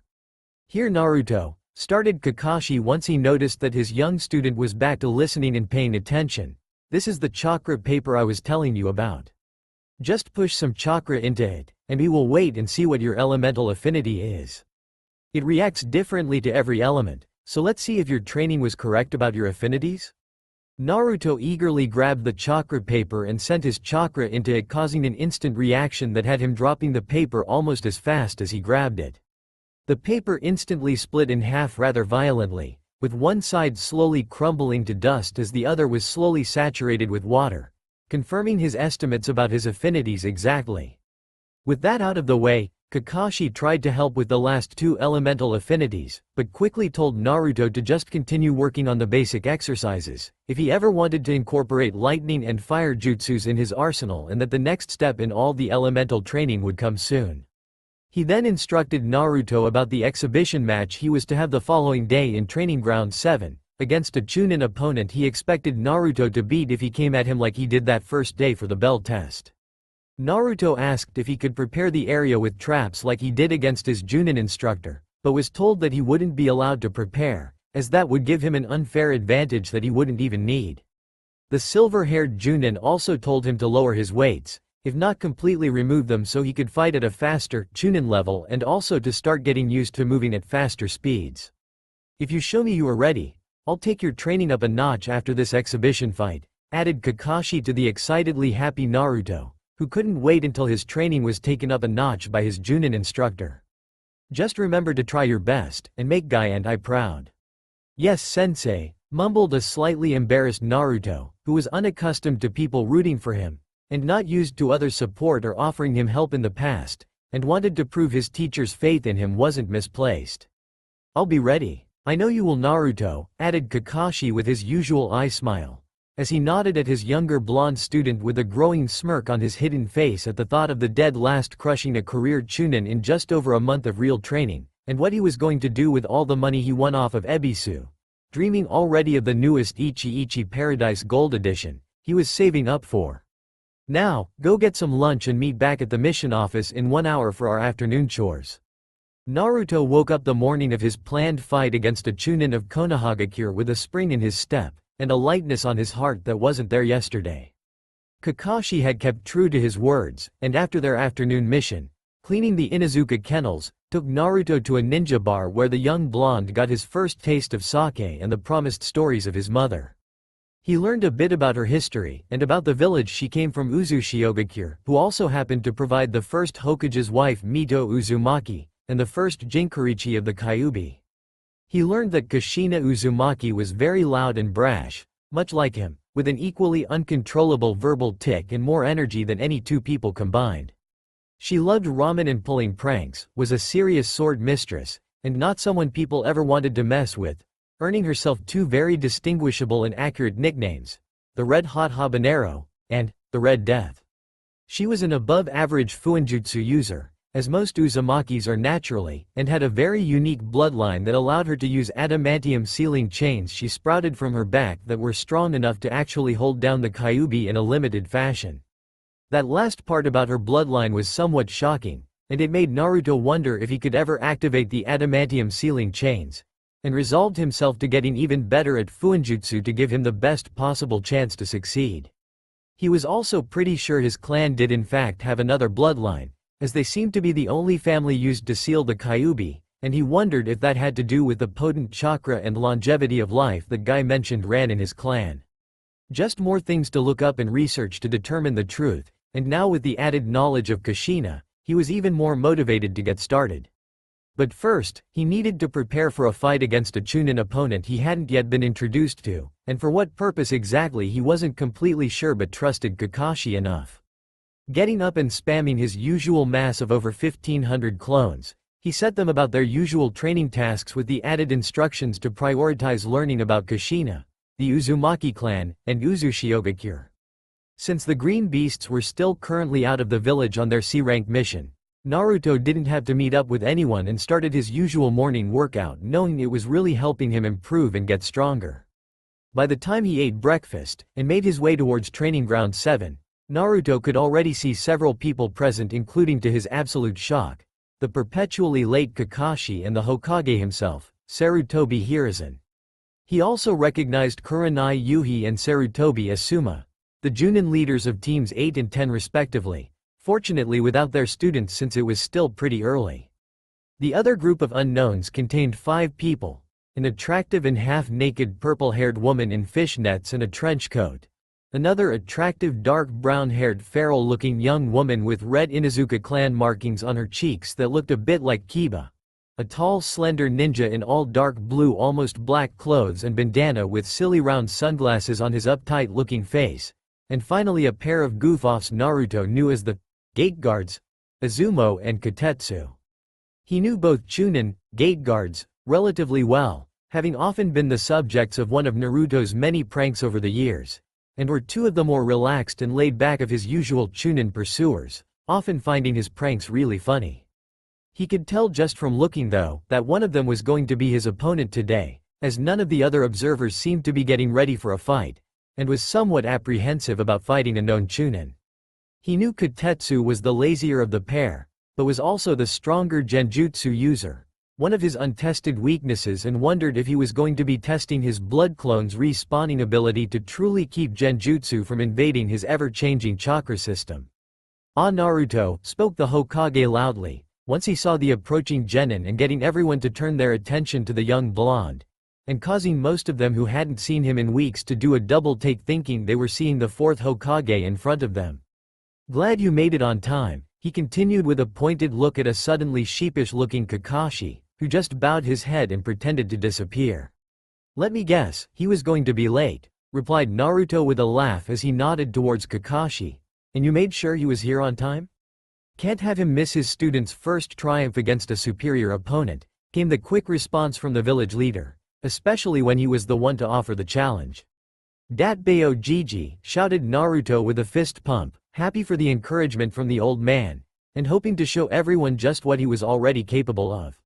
"So which is it going to be?" he continued as he turned towards the 2 Gate Guards, with a wide grin on his whiskered face, and saw them both looking at him in a little shock and starting to feel excited about the upcoming fight. "Izumo?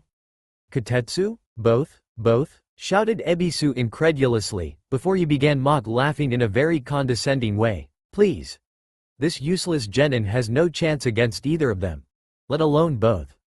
Naruto had in fact had similar doubts himself just this morning, wondering why he was fighting against a Chunin already, not thinking he was anywhere near ready, but after seeing the 2 Gate Guards he knew relatively well, he was less worried about being beaten and growing more excited for the chance to go up against a strong opponent and leave it all on the line. For some uptight prick to laugh and insult him like that, however, really upset him and had him narrowing his eyes and growling at the sunglasses-wearing idiot he was about to make eat his words, as he started gathering chakra at levels few of those present had witnessed firsthand. "Why shouldn't the 2 of them fight together?" started Naruto in a slow grinding voice as more and more chakra gathered around him, now visibly glowing to the stunned and wide-eyed spectators, as even more chakra was still building at unheard-of levels for any genin. "I'll be fighting with my friends," continued Naruto as he brought his hands together in the cross seal in preparation for a mass shadow clone summon, and just held them there as he continued to pump even more chakra, now reaching beyond cage levels and still growing. "Holy shit," came the fearful voice of the purple-haired observer, as she and the female Inuzuka both retreated several hundred yards further away from Izumo and Kotetsu, not wanting to be anywhere near whatever was about to go down, but also not even blinking, in fear that they would miss this epic moment. "Number 1 unpredictable ninja," indeed, came the softly spoken words of the Hokage, as he and Kakashi both retreated as well to a safer distance from the center of Naruto's mass shadow clone explosion to come. both grinning in excitement at their young friend's growing skill and power. Came the mumbled and shocked monosyllabic response to the largest amount of chakra Ebisu had ever witnessed being gathered, as he stood wide-eyed staring at the small blonde kid that better resembled the yellow flash at this moment than anything he had ever seen. Ebisu only had time to cringe in the next moment as an explosion of chakra that would probably be felt in the fire country capital saturated everything in a 2-mile radius and filled everyone's vision with the thickest smoke imaginable. Time seemed to freeze as the chakra saturated and settled over everything within the blast radius, and for several moments nobody moved or knew what exactly had happened, all except for one young blonde ninja who could only smirk at what he had managed to accomplish. It took almost 10 seconds for the wind to completely clear away the dense smoke that filled every inch of the training ground, and in its place left no square inch uncovered in the clones of one Naruto Uzumaki, all of whom had their eyes focused on the two shivering Chunin practically hugging one another in support.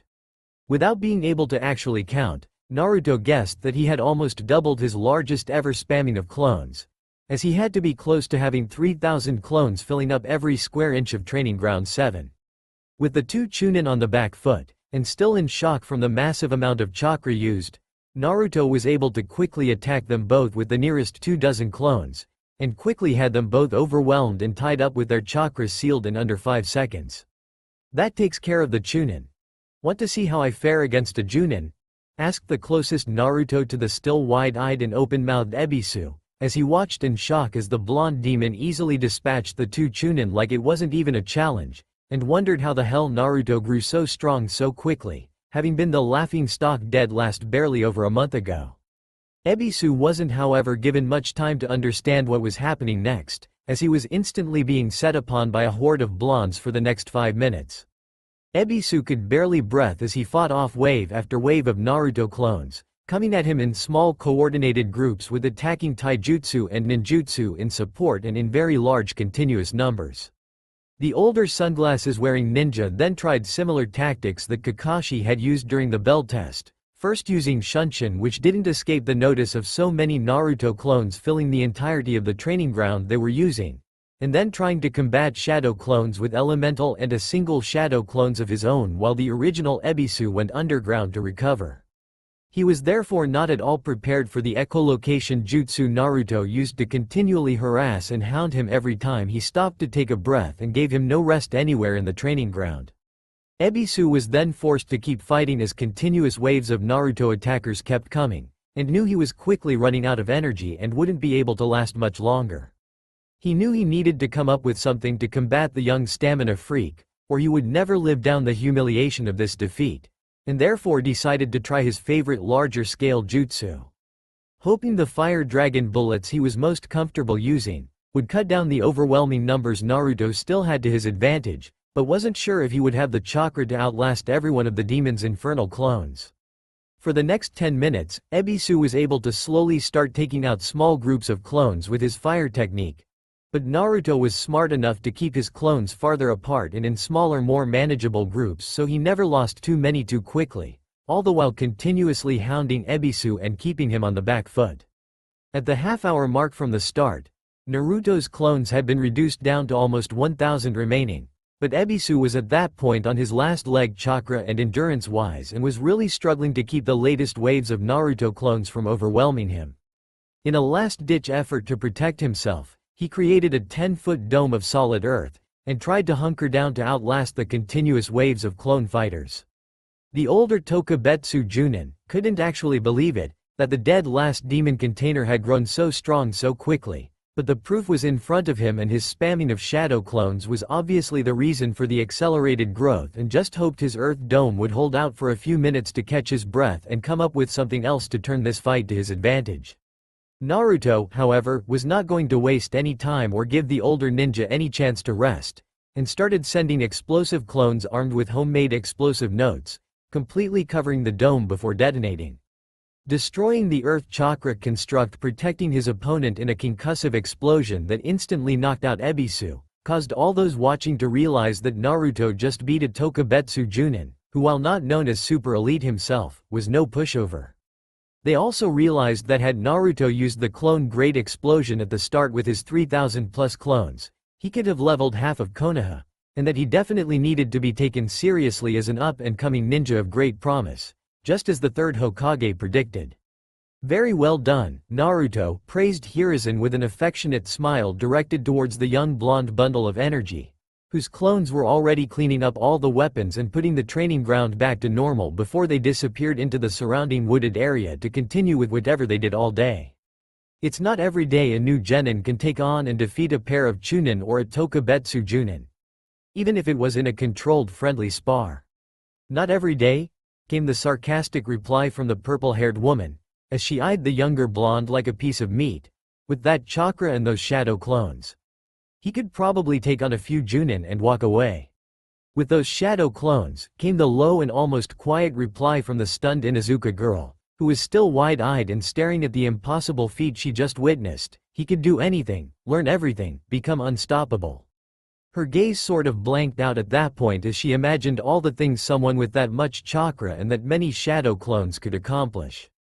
He was a literal one-man army, an unrivaled communication center, an infiltrator's or scout's dream, and with the time divided by thousands, he could accomplish anything he dedicated his time or clones to.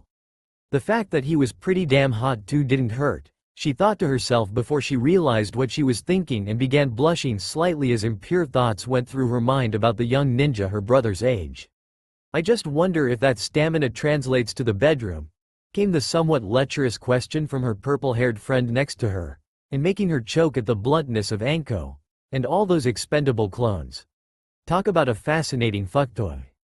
Anko, half-growled half-groaned Hana Inuzuka, well used to the other woman's overly UAL behavior and mouth, but at the moment not helping her remove the previous images she had of the young blonde ninja that only increased her blush and imagination, and had her purple-haired friend laughing at her embarrassment. "Can someone untie us?" came a shout from the almost forgotten about Kotetsu, as he remained hogtied on the ground next to his best friend with chakra seals closing them off to their chakra and any way to escape. "And get rid of these fucking seals?" came Izumo's frustrated yell right afterwards. "They're messing with my chakra and making my skin itch." "Oh. Haha. That's actually the itching powder I put on those seals," chuckled Naruto with a sheepish grin directed at the two tied up and twitching chunin, making several of the watching ninja double over in laughter. "Sorry, let me get rid of those for you," continued Naruto as a pair of shadow clones appeared in front of each of the gate guards, and quickly had the seals removed from their necks, and after a small application of chakra had them recharged and were pocketing them when Izumo asked him something. "Wait. Did you make those seals?" asked the older dark-haired chunin with a slight gleam in his eye as he thought of how nice it would be to be able to seal off someone's chakra so completely they were practically useless. "Sure did," replied Naruto quickly and with a pleased smile. "Here," he added, having the clones hold out the recharged seals to their victims. "You can have them as an apology for the itching powder. And no hard feelings, right?" "Not at all, my man," responded Izumo giddily as he stared wide-eyed at the chakra seal in utter fascination. "I can make more if you're willing to pay," added Naruto, seeing an easy returning customer in front of him, and just genuinely liking the pair, and explosive notes, and storage scrolls for now. "Really?" asked Kotetsu, who while not as expressive over the chakra seals, was still very much excited for the chance to get good sealing stuff at probably much more reasonable prices than they overcharged at any of the stores in the village, and was pleased when the blonde-haired kid nodded. "I bet you could sell those seals for some serious money, kid," came the impressed-sounding deep voice of Asuma Sarutobi.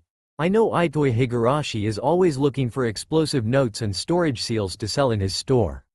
Came Naruto's thoughtful hum as he thought about how many seals he could make and sell to really build up a nice savings. That could definitely work. Thanks, Asuma-sensei. Naruto had quickly come to realize that with hundreds of clones running around all the time, that he went through resources very quickly even with the shadow clones replicating with the same storage scrolls and gear on them as the original. While they didn't need to eat, several of his clones had to last for long periods of time, either hanged as others or as himself, that he often found his clones eating and trying different restaurants around the village. Naruto knew that most of his infiltration clones he had around the village, acting as civilians with regular jobs and frequent trips to the library, had to maintain their cover, and therefore didn't bother with the added meal expenses, but it was definitely putting pressure on his finances even with all the extra D-rank missions and training ground clearing of forgotten weapons. If he could start mass-producing his seals for reselling, then he could really start putting away some money for some of his more expensive desires and dreams.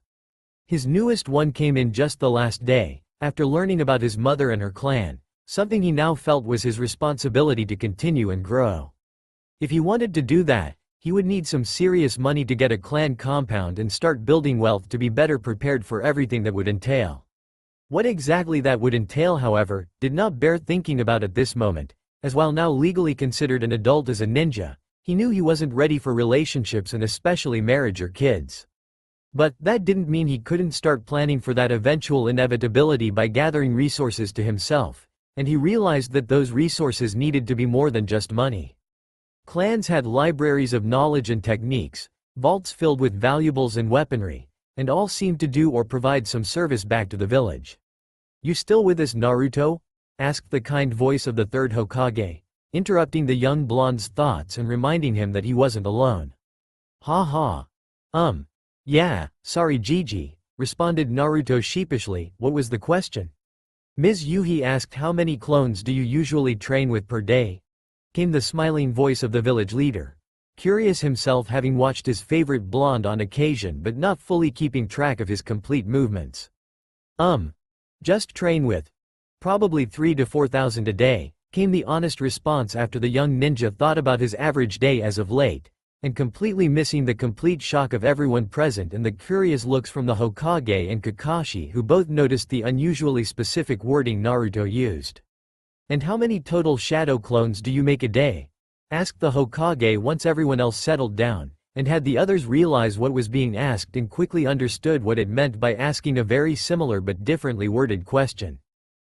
Came Naruto's somewhat faraway voice, as he both contemplated telling the truth or maybe using a technicality in the wording as he did in the first instance to not mention the blood clones level of clone production as well. "Is this a conversation you would be more comfortable having in my office?" came the knowledgeable question from the Hokage, having successfully read that something more than what was on the surface was happening here, and wanted to get to the bottom of whatever was going on in Naruto's life. "Kakashi, maybe you could join us if that's okay with you, Naruto?"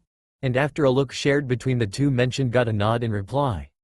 "Good. Then, the rest of you are responsible for getting Ebisu checked out at the hospital before returning to your scheduled duties."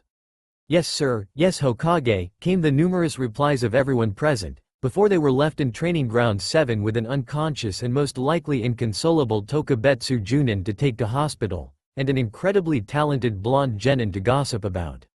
Naruto appeared in a shunshin right in front of the Hokage's desk, before collapsing in the chair he usually occupied when visiting with his favorite person in Konoha, and watched as his Junin sensei arrived right behind him and stood at attention in front of the village leader's desk. Hiruzen Sarutobi, the elderly third Hokage, appeared behind his desk, and like Naruto was quick to sit in his chair, but obviously with a lot more dignity than the young ninja used. He motioned Kakashi to sit and relax. As with most things related to Naruto, there was no formality and Kakashi wasn't surprised in the least. "Now Naruto," came the inquiring voice of the elderly Hokage as he looked at the slightly guilty or maybe apprehensive-looking Naruto, "tell me what's going on." "Well," he started uneasily with glances towards the old man and his silver-haired sensei, "I am using a lot more clones, but I wasn't lying about me only training myself with about 3 to 4,000. "Okay," answered the Hokage slowly, trying to piece together that statement. "So then, how many clones are you creating every day and what are you having the non-training ones doing?" "Hee. I spam about 1,500 clones every 2 to 3 hours all day every day, minus the 5 hours of sleep I need. So between 9,000 to 14,000 a day then. But, I also created 4 Fuinjutsu reinforced blood clones from a scroll I found hidden in the Chunin library a while ago, and they have been maintaining a slightly slower pace but still anywhere between 5,000 to 10,000 a day," replied Naruto, who stopped at that point as both the Hokage and Kakashi were looking at him in absolute wide-eyed shock. "You are the new civilian labor force that has shown up in the village over the last 2 weeks?" asked the elderly Hokage after a moment of silence where he realized what exactly Naruto was telling him, and was blown away that the civilian labor force that recently showed up in town and his civilian council had been loudly complaining about their undercutting the established prices and businesses, was in fact his favorite unpredictable ninja doing something thought impossible. Well, I needed to start making money, and have excuses and backgrounds so I could visit the civilian library and learn the things I wanted, replied Naruto. I originally was trying to use the blood clones as a way to maintain a constant flux of my chakra so that I would always be able to disrupt any genjutsu, as that was definitely my biggest weakness after having that painfully pointed out by Iruka. But once they were created and performing that function, I didn't want them just sitting around constantly respawning clones to keep my chakra in constant flux, so I gave them all different roles to perform. Blood Clone 1, BC1, is responsible for my underground training facility, basic training and research and development, while BC2 runs the civilian side of things and our finances. BC3 and BC4 are running my library infiltration projects, and will eventually grow into my information gathering network, and those two are the ones responsible for maintaining my chakra in flux. Holy shit, came Kakashi's stunned exclamation, finally starting to see how much Naruto had been growing, and wondering how good he could become with a little more direction or training, and deciding that he would be the one to help with that training. I assume your permanent henge is responsible for the thousands of new civilians that nobody recognizes, and who successfully infiltrated one of the 5 great ninja villages, questioned Hiruzen with a hard look at the young blonde ninja, wanting to show him the importance of something like this being made aware to him. I have 3 teams of Enbu currently trying to spy on several of these unknown new civilians that have started jobs in more sensitive areas of the village's civilian government and main businesses. Maybe I should turn that assignment over to you. Yeah, Squirrel, Crane, and Boar are useless at maintaining their secrecy or distance. I've got them and their teams all tagged with chakra sealing scripts and Naruto clone bugs, laughed Naruto openly, and missing the look shared between Hokage and his former Anbu commander and current Junin sensei to said blonde headache. Cat is the only one who sometimes surprises me anymore, he added offhandedly, which made his sensei straighten proudly, and said Cat Anbu currently hiding in the Hokage's office to smile proudly, though nobody witnessed it. And how long are these clones operating at all of these locations? Asked the Hokage, still trying to get a full picture of how much Naruto had accomplished in just over a month and a half of real training. Until they run out of chakra, he answered easily, then they get reinforcements. So most civilian clones can go a few days without needing to respawn. I usually end up sending most clones to research and development and the library infiltration project at least until I get all the information I want. Yes, let's talk about that library infiltration project, as you called it, continued the Hokage with a hard look at the blonde ninja of his village that could easily be killed for spying and accessing areas he was not allowed, namely the Chunin library. He found that blood clone scroll that actually happened to belong to his family, as the leading Fuinjutsu clan in the elemental nations. I assume that permanent henge of yours is what allows you to enter unnoticed. Hee. Yeah, added Naruto, knowing he wouldn't lie to the Hokage, having too much love and respect for one of the only people who had always tried to be there for him. At first, I was just trying to catch up to everything I never learned at the academy, and I just kept learning more and getting better, and thought it was very helpful in my growth, so I just continued with it. I was actually hoping to talk to you about whether I would be allowed to create my own clan library, now that I know a little about my Uzumaki heritage. You do? Asked a somewhat shocked Hokage, as he looked over at the silver-haired ninja and received a quick no. How? Sensei Guy gave me his scrolls on the Hurricane he learned from my mother, replied Naruto evenly and with a penetrating look at the elderly Hokage who always put off in answering any questions raised about his parents. He also confirmed the burden I share with her, and another Uzumaki that is very important to this village's history. Though I would never have known based on anything I learned in the academy about the first's wife or the sister clan of the Senju. I see, replied Hiruzen with a bit of a defeated sigh, knowing how much the young man in front of him wanted to know about his parents all his life, and realizing that by not telling him, he had hurt the trust said young blonde had in him and didn't like it in the least. Naruto. I am sorry for not telling you about your parents. My only excuse is that I was trying to protect you and thought by keeping the truth from you I was doing just that. I in no way was trying to lie to you or keep those things from you for any reason other than your safety. Will you tell me about them now? Came the small voice of the 12-year-old ninja. that really reminded the two older men in the room that he was still a very young man with all the questions and insecurities that came with it. Yes, answered the old Hokage honestly and with a small but genuine smile directed at the young ninja. I think that would be really nice. But I would also like to continue talking to you about all your clones, and even meet with these blood clones so I can get a better idea of your organization and what exactly you have already accomplished and hope to accomplish in the future. I'd also like to check out this underground training facility, and I have some ideas and thoughts to discuss with you about your civilian infiltration. Okay Gigi, answered Naruto easily. Let's go check out my underground facility. You can meet all the blood clones and see everything for yourself. And while we are there, maybe you can tell me a little bit more about my mom and my clan? The three ninjas spent the next several hours together, and Naruto learned several facts and stories about his mother, her former village, and her clan that filled him with wonder and a strong desire to restore and protect their memory and legacy. He was not told about the actual identity of his father, but was told that both the Hokage and Kakashi knew him well and respected him, and Naruto got a slight feeling that if he really thought about it for a bit, he could discover that information soon. Either way, the Hokage promised to tell him everything before the next scheduled Chunin exams in about 4 months' time, of which he hinted that the young blonde might be competing if his team was ready. Naruto instantly promised that he would ensure that his team was ready for those exams, as he was ready to keep growing and pushing himself to get better, and knew challenging oneself was one of the best ways to really improve. That improvement he was already showing, however, was readily apparent to the two senior ninjas as they were led through a hidden underground entrance not too far at all from the Hokage Tower that stretched under Konoha, and through a series of branching and reconnecting tunnels that seemingly went on for miles in almost every direction. My clones have mapped out almost 85% of these tunnels. There is one area in the northwest corner of Konoha that I haven't tried to penetrate due to all the protection seals, but I know the tunnels continue through there, spoke Naruto at the time, and I think the majority of these tunnels were part of Orochimaru's labs, as I've encountered several cleaned out and gutted old labs of questionable means.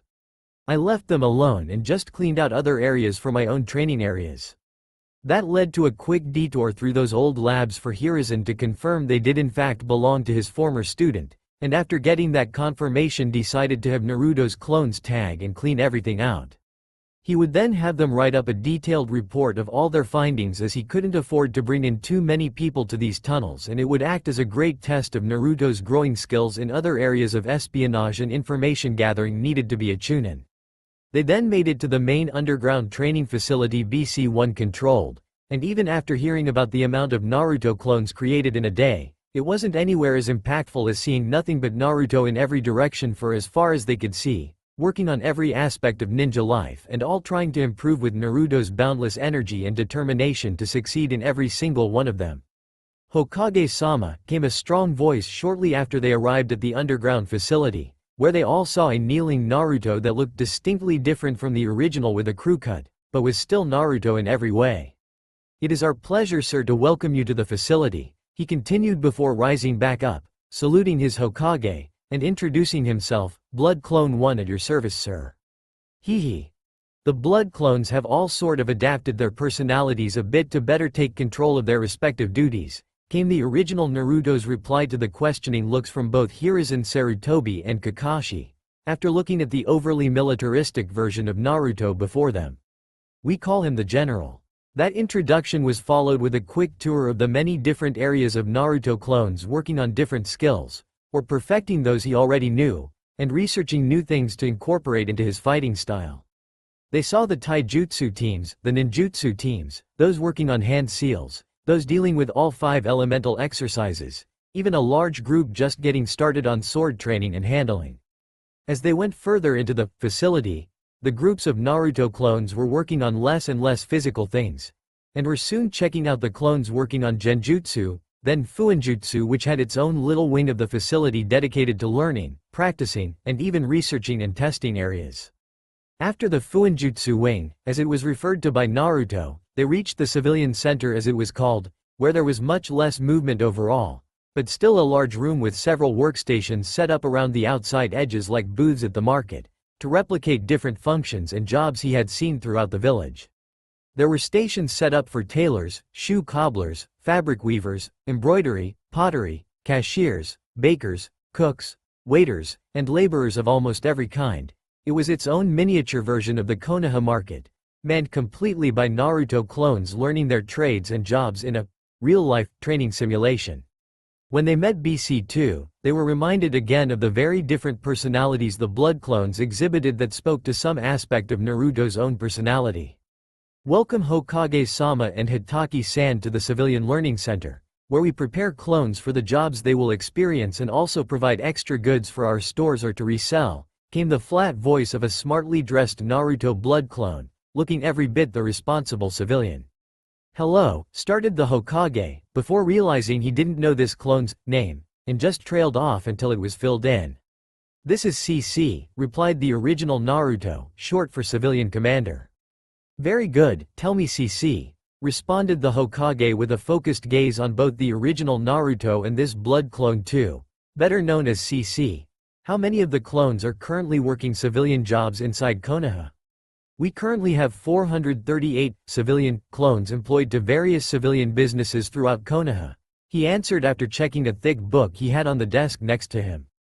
Another 355 exclusively working at the facility here, just making additional products for later resale. 250 more are currently in the training program to learn the skills needed to apply for more positions we've been scouting. 312 clones work for our new company Konoha Cleaners. 187 clones work for our relatively new Konoha Delivery Company, and 14 clones now work for members of the Civilian Council in some fashion, 4 of which you are currently spying on with your Anbu. That's about 1,500 civilian clones? Came the gobsmacked reply from Kakashi as he was adding up all the numbers during CC's explanation. I know your henge is an actual transformation, and civilian jobs are much less physically demanding than ninja ones. But how do you prevent some of those clones from dispelling when they bump into something? Came a pretty insightful question from the Hokage, wondering how Naruto would get around that particular problem. We have pin clone on every civilian clone in case of dispelling. There is a replacement ready to take over immediately, and we just explain any dispersed smoke away as a smoke pellet we carry for emergencies going off by accident, came the calm reply from CC. Pin clones? Came the question from Sarutobi in confusion, though he understood that every civilian clone had a replacement at hand, and found himself really impressed with that level of thought and planning. This pin, replied CC, showing a small bronze-looking pin with the spiral of the leaf and Uzumaki clan symbol stamped on it, which he had attached to the collar of his shirt, is actually another Naruto clone under henge. Holy shit, exclaimed Kakashi in disbelief, as he quickly pulled up his Hite 8 to look at the pin clones under his Sharingan, and could only detect the smallest prick of chakra on a seemingly normal pin, not unlike what he saw when looking at ninja weapons and their chakra residue from being handled by ninja. Even knowing it's a clone, I can't tell at all. It just looks like a pin that was maybe handled by a ninja at some point, but not even enough to notice unless focusing directly on it. Yeah, it's kind of a weird experience, answered the original Naruto, who has had to assimilate the memory of the pin clones a few times. Your awareness of what is happening isn't great, but you definitely notice the clones dispelling and it kind of just wakes you up at that moment, usually with the dispelled clones' memories freshly playing out in your mind as you adjust accordingly and replace them. Ingenious, came the fascinated reply from the Hokage. Is the chakra drained to make them the same as combat clones? Oh no, not at all, came CC's reply. They only take maybe 2 to 5% of the chakra needed to make a standard ninja shadow clone. The cost keeps lessening as we continue to train our chakra control. Have you had to send any outside of Konoha? Asked the Hokage as his eyes had lit up during this discussion as an idea was growing in his mind. We currently have one clone and pin clone currently on a merchant caravan that left Konoha yesterday for Tanzaku quarters, came CC's response. We didn't find out about the trip until this morning when the clone didn't check in, and are sending a small team of clones to follow and catch up to provide added protection to our clone's identity in case they encounter anything physical, but should be fine as we learned they have a ninja escort. Well, came the Hokage's voice, when you learn how it works at range we are going to have a discussion on how to equip all my ninja with a clone pin so any emergencies could be instantly reported back to you, so action could be taken much quicker. Yes, said the original Naruto, how about a blood clone to act as a personal secretary for you? Their only job would be to produce and keep track of the pin clones, and likewise all the teams in the field. That way if anything came up, you would have instant knowledge of it, and eventually we could relay any new orders directly into the field if we told at least the Junin about them. Do we know how well the pin clones hold up to basic ninja maneuvers? They are a lot rougher than any civilians," asked Kakashi, hoping to clarify just how durable these pin clones could be.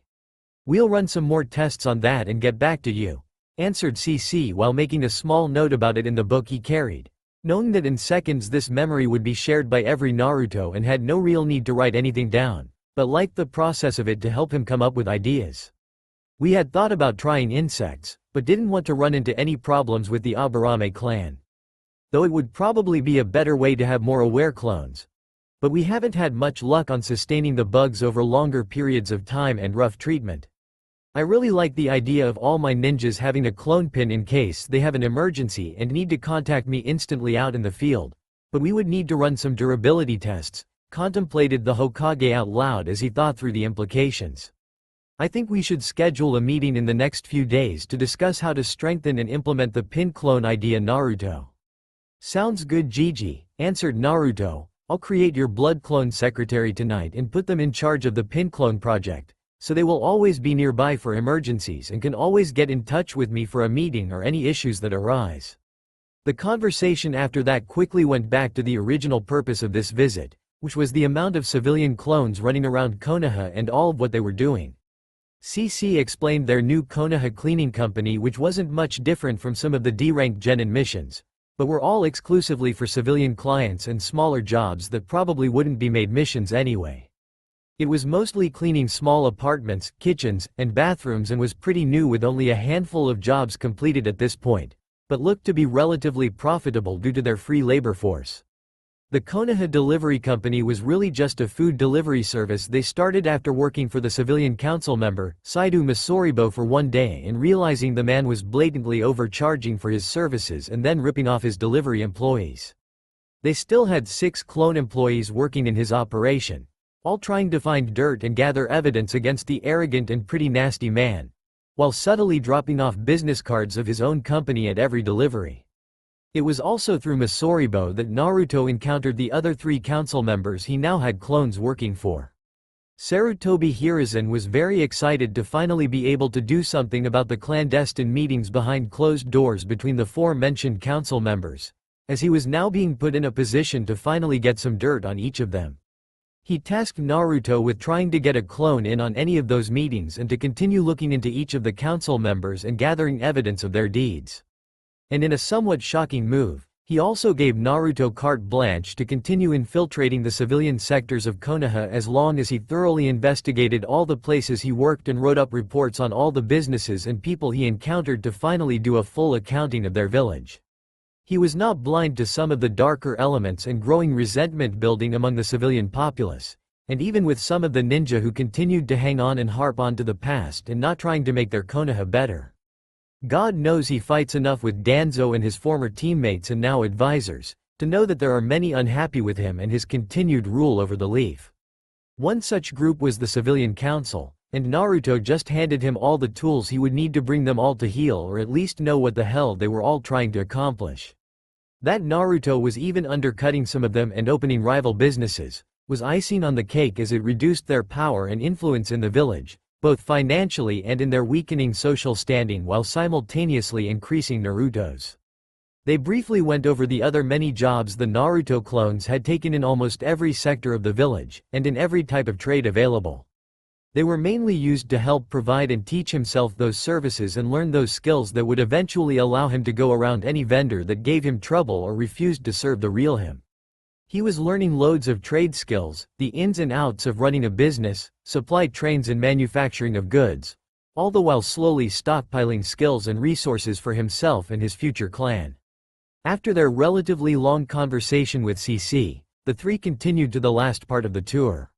The final area in the facility was dedicated to BC3 and BC4, better known as the Genjutsu twins, who were responsible for continually spawning and dispelling clones every few seconds to keep the original Naruto and all his clones' chakra in a constant state of flux. This both made Genjutsu impossible to latch onto any of them, and also constantly refreshed all of their memories with the most recent information, allowing for instant communication and coordination between the thousands of clones running around. Well, Naruto started the Hokage after they had spoken of everything they could think of and seen all the areas of the facility. I am going to return to my office and start scheduling a few meetings, and deal with all the paperwork that has no doubt flooded my desk since I've been down here.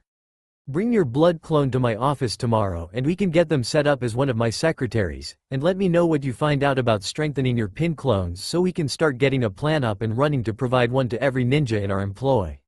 Sure thing, boss, replied Naruto easily, but you should probably use some shadow clones yourself to take care of your paperwork in order to focus on the more important things. Son of a bitch, came the unusual cursing from the old village leader, as he smacked himself upside his own head. That's how he did it. Damn you, Minato, you were right. I do want to kick myself now. Gigi? Asked Naruto in shock, having never seen the kind old man cursing and hitting himself, while Kakashi was trying to control his laughter as he understood what just happened and couldn't believe the Hokage known as the professor hadn't thought of it before now. Sorry Naruto, grumbled Sarutobi Hiruzen. The fourth was never seemingly working on paperwork when I visited with him, and told me if I ever figured out his secret that I would kick myself for not thinking of it myself. Shadow clones, came Kakashi's almost giggling reply to Naruto's still somewhat concerned and confused face, as his laughter only got harder to conceal as the third continued to shake his head in disbelief and berate himself under his breath. You will be handsomely rewarded when we meet tomorrow, Naruto, spoke the Hokage after a moment to collect himself and realize the gift his favorite young blonde just gave him. Until then. Nice work, Naruto, came the still somewhat giggling voice of Kakashi. You just indebted yourself to your Hokage. And I am blown away at all you've accomplished here. Thanks Kakashi-sensei, came Naruto's somewhat bashful reply, unused to receiving such praise. Now, it's almost noon and time for team training, returned Kakashi, ignoring Naruto's snort of disbelief at the usual lateness of his sensei, but couldn't actually fault him this time as they were busy with the Hokage. So let's head out and go knock that out, but in the meantime, I am going to leave you a pair of shadow clones to help with your training. Awesome, exclaimed Naruto with stars in his eyes, as he watched his sensei create a pair of clones. What are you going to teach my clones? I was thinking they could start your clones off with some wind elemental jutsus I know, and then go from there, replied the silver-haired older ninja with his customary eye smile. Now, last one to training ground 7 has to listen to Sakura yell at them. Wait, I didn't say go, he finished to an empty space as Naruto had already shunshined out of the facility after the words. Listen to Sakura yell, and now resigned himself to the banshee screech before following the younger ninja in a shunshin of his own. THSTA all for now. If you enjoy then please like, share and do comments.